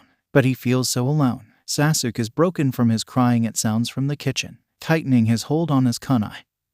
He stalks out of his room and into the kitchen, ready to gut the intruder. He's already lost his family once. He'll make sure it doesn't happen again. He bursts through the door, kunai at the ready, sharing and blazing, willing to take down the intruder for the safety of his clan, only to freeze in shock. Naruto, he asks, voice wispy, what are you doing here? And what are you wearing? For standing in front of him is Uzumaki Naruto, his best friend, wearing a tacky orange apron. What's it look like I'm doing? I'm cooking 𝗂𝗵𝗄. You'd eat nothing but tomatoes if it was up to you. Sasuke splutters, refusing to acknowledge the blonde's words, no matter how true they might be. Zuko and the rest are gathering up the rest. Help me set the dishes. Sasuke nods dumbly, still not sure what's going on. He decides the best way to find out is to ask, what's going on? Why are you here, Naruto? Huffing, Naruto reaches out and whacks him over the head with a spoon. What do you mean, why am I here? You need your friends at times like this, you asshole. Now shut up and help me set the dishes. I made that one curry that Auntie Mikoto taught me. For the first time since that night, Sasuke's eyes light up. The one with tomatoes and cashews. Yeah, that's the one, 𝗂𝗵𝗄. A golden chain cut through the air, wrapping itself around Izuku's leg, who was poised to kick Naruto's head off. Behind you, brat. Naruto flexes his shoulders, chains sprouting from them and covering his back. Just in time, too, considering he hears a blast go off behind the barrier. Thanks, Kurama. The chain wrapping around Izuku twists, throwing him away. Naruto looks around to spot the rest, finds Sasuke going through hand signs, and takes the moment of freedom to slap his hand on the ground. Dozens of spiked, golden chains shoot out of the ground and try to turn Sasuke into a pincushion, distracting him from finishing his jutsu. Done with that, he slams his other hand on the ground. He retracts the chains. Hearing Sakura trying to sneak up on him, he bends forward, his back facing the sky. Chains burst out of his back, growing and bending until they formed a layered dome around him. He hears her fist clang onto the chains, rattling them, but he pays it no attention. He closes his eyes, focusing all of his attention on the chains. It's hard to control his chains when there are this many of them out. What with each of them acting like a separate limb and all, but he thinks he's getting used to it. He just needs to focus a bit, and he can feel exactly where his chains are. He hears a grunt in the back of his mind before the mental strain of controlling his chains is removed. He opens his glowing red eyes with a grin. Finally feel like helping out, Kurama. Other than an indignant huff, he doesn't get a reply. But that's fine. Sasuke might be better at what little ninjutsu they've managed to learn. And Izuku and Sakura might be much better at taijutsu than him cause they're learning Bachan's style. But when it comes to defense, he and his chains are unbeatable, 𝗳𝗵𝗄𝐻. And with Kurama keeping hold of the chains forming the dome, Naruto can put his attention on winning. Chains slowly crawl out of his arms. From his palms, his forearms, his shoulders, his elbows, everywhere. They all pierce the ground, slithering under the dome, outsprouting outside, like a very angry and stabby flower. Naruto loves his chains. His mom must have been so kick-ass if she had them too, 𝗂𝗵𝗄𝐻. Of course she was. She had to be able to hold me down.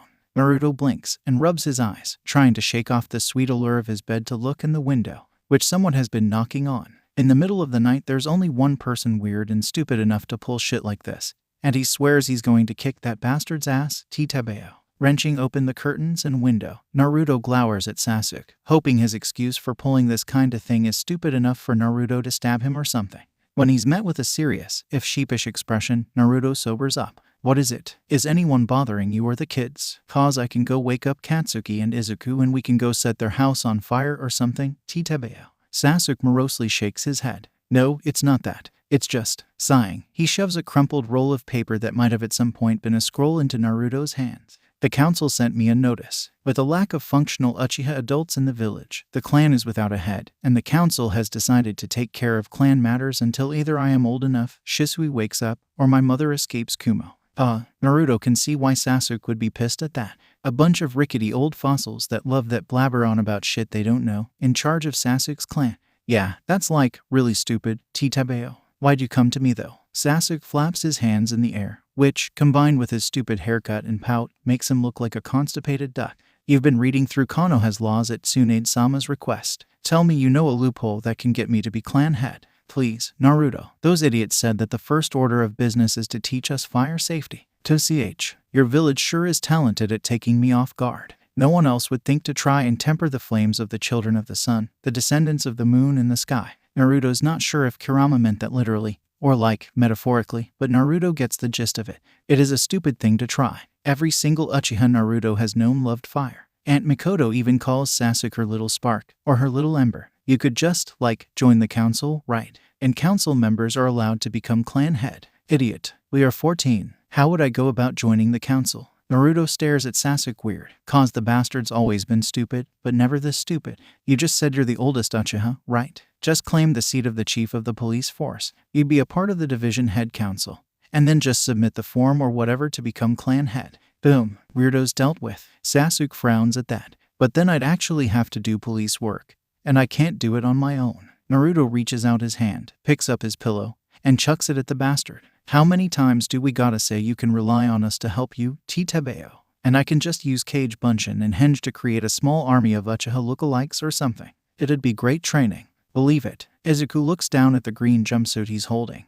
Then back to his sensei. Is this necessary, Guy-sensei? Guy flashes him a shining smile and a thumbs up. Of course, my youthful student. How else are you to show the world your youthful, passionate spirit? Izuku nods, his resolve growing. He is going to do as Guy-sensei says. And he is going to become strong. Strong enough to save 𝐴𝐻. Strong enough to surpass Guy-sensei. Strong enough to surpass All Might. Guy-sensei, teach me taijutsu. I want to learn and master every taijutsu style you know. And to do that, he's going to need to learn as much as he can. After all, no hero is a one-trick pony. Naruto tightens the blindfold and relaxes where he's sitting. It's a beautiful day outside, so even if he can't see it, it feels nice to be sitting under the funny-looking tree in the backyard. Sasuke's the best at Genjutsu cause of his stupid eyes, but Naruto sucks at it. Sure, he and Kurama can break pretty much in Genjutsu there and once they figure out they're stuck in an illusion. The both of them have a lot of chakra and are just super cool on top of it.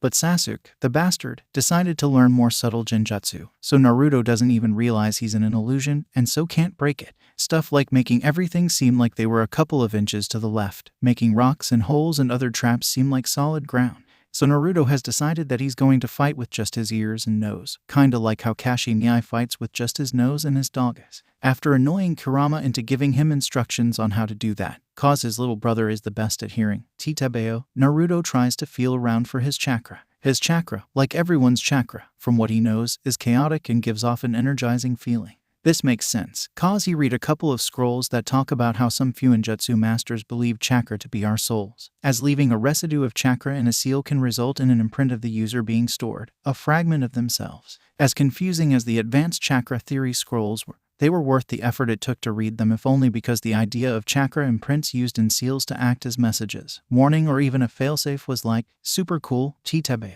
You got distracted. Focus. Right. His chakra. He can do this. His chakra feels fluid, shifting from a cold, sharp winter breeze to the gentle push and pull of the tide. His chakra feels pleasant and lively, but whenever it shifts to soft waves on the shore, to the pull of the current, to the swirling whirlpool, something within him sings in pleasure, in longing, in grief. Don't. Kurama snarls. Naruto startles, hitting his head against the trunk of the tree he's leaning on. Gah. What the hell, Kurama? You idiot. Do you plan to follow every call you hear? Now stop messing around and get back to enhancing your ears and nose with chakra. Jiraiya looks over at Naruto, contemplating. The whole shitshow with the Uchiha clan ended up with people thirsting for Kumo blood, and Sensei temporarily decreasing enrollment and graduation ages, something that has only happened to prodigies, and not a whole generation. But with the deaths from the Third Ninja War, the deaths from the Kyuubi attack, and now the death of their strongest clan, Konoha, and Sensei are desperate enough to go against tradition. Only makes matters worse that they're slowly losing their S ranks one by one.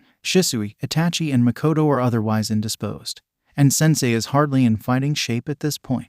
He's grown rusty sitting behind that desk of his. This generation, Naruto's generation, is going to have to do what no one has needed to do since the founding of Konoha, become child soldiers. Jiraiya shrugs his discomfort away with ease born of practice. Ruminating on the what-ifs and what wills is pointless. If Naruto has to become a ninja and go to war when he's still a scrappy teen, Jiraiya just going to make him the most overpowered teen on the battlefield. Hopefully, that'll keep him alive long enough for him to grow into himself. Alright, Naruto, I'm going to say something very important, and I need you to pay attention. Got it. You got it, 𝗵𝘃𝗧𝗟. You're gonna have my undivided attention, 𝗧𝗵𝗲. Twitching at the name, Jiraiya nods. Good. Now, how many jutsu do you think a good ninja learns? And how many do they use in a fight? Naruto scratches his nose, squinting his eyes as he does so, and reminds Jiraiya of Minato so much that he must check that he hasn't been knocked back in time. I mean, shouldn't ninja know as much jutsu as they can, 𝗧𝗵𝗲? Like Kashi Nai, he knows over 1,000 jutsu, right? The sage clicks his tongue in annoyance. That brat's an exception, not the rule. A good ninja knows and masters around 10 jutsu, max, and they use 3 or fewer in a fight. What? That's like, super lame, 𝗧𝗵𝗲. Jutsu are super cool. Naruto clutches his head, mock glaring up at Jiraiya. Listen, brat. A ninja strives to finish a fight as quickly and efficiently as possible so that they will be ready for whatever may come next, whether that be a new enemy or a mission. If you master too many jutsu, you will be stuck with indecision in the middle of a fight trying to decide which one to use. Your chains are the perfect example. You can learn a jutsu to attack, one to restrain, and one to defend, or you can master a single jutsu enough that it can serve multiple purposes. Putting his hand in his coat, he searches around for a moment, then removes a handful of scrolls. Here, these are a collection of jutsu scrolls. I want you to read all of them and tell me if any of them click with you. Finish by the time I'm back, and I'll teach you a jutsu an old student of mine created. Naruto's eyes shine in excitement. Which one? Which one? Smiling indulgently, he lifts his hand, palm up, and gathers chakra in it. A moment later, his hand is holding a ball of swirling chakra. The Rasengan. Makoto struggles to breathe. Her injuries, both existing and newly inflicted since her arrival here, acting up. They've kept her blind, chained, injured, and bleeding to keep her too out of it to fight or escape, to scare and pressure her into breaking and spilling information. Fools. The Uchiha clan has been courting death for as long as they've existed, have lived with her as their only constant, their only companion, for centuries. Makoto will gladly dance with death when her time comes. But how impudent it is of Kumo to assume that she will die a mortal death. For as blind as she is an Uchiha, and her eyes will hum with power like they always have, her veins filled with liquid fire like they always have. Stretching her senses out, she double-checks that there aren't guards nearby. Her right hand flashes through one-handed hand signs, and she feels the weight of 2 crows settling on her shoulders. Kuroyami, Kuramori, shadow the 𝗏𝗃𝗧𝗏. I want to know everything he's planning regarding the upcoming war. Do not appear in front of anyone other than me. With not a noise, the crows leave her, presumably diving into one of the shadows to hide. Escaping would lead to her fighting the entirety of Kumo, and that is something she cannot afford. So she will wait. Wait until she has an opportunity. Wait until her rescue arrives. And when that time arrives, when she is done waiting, she will bathe in the ashes of this village. Kumo wants to imprison a child of fire. a child of the sun. They are welcome to court the consequences as well. He leaned back in his throne, palms gripping the arms of the chair.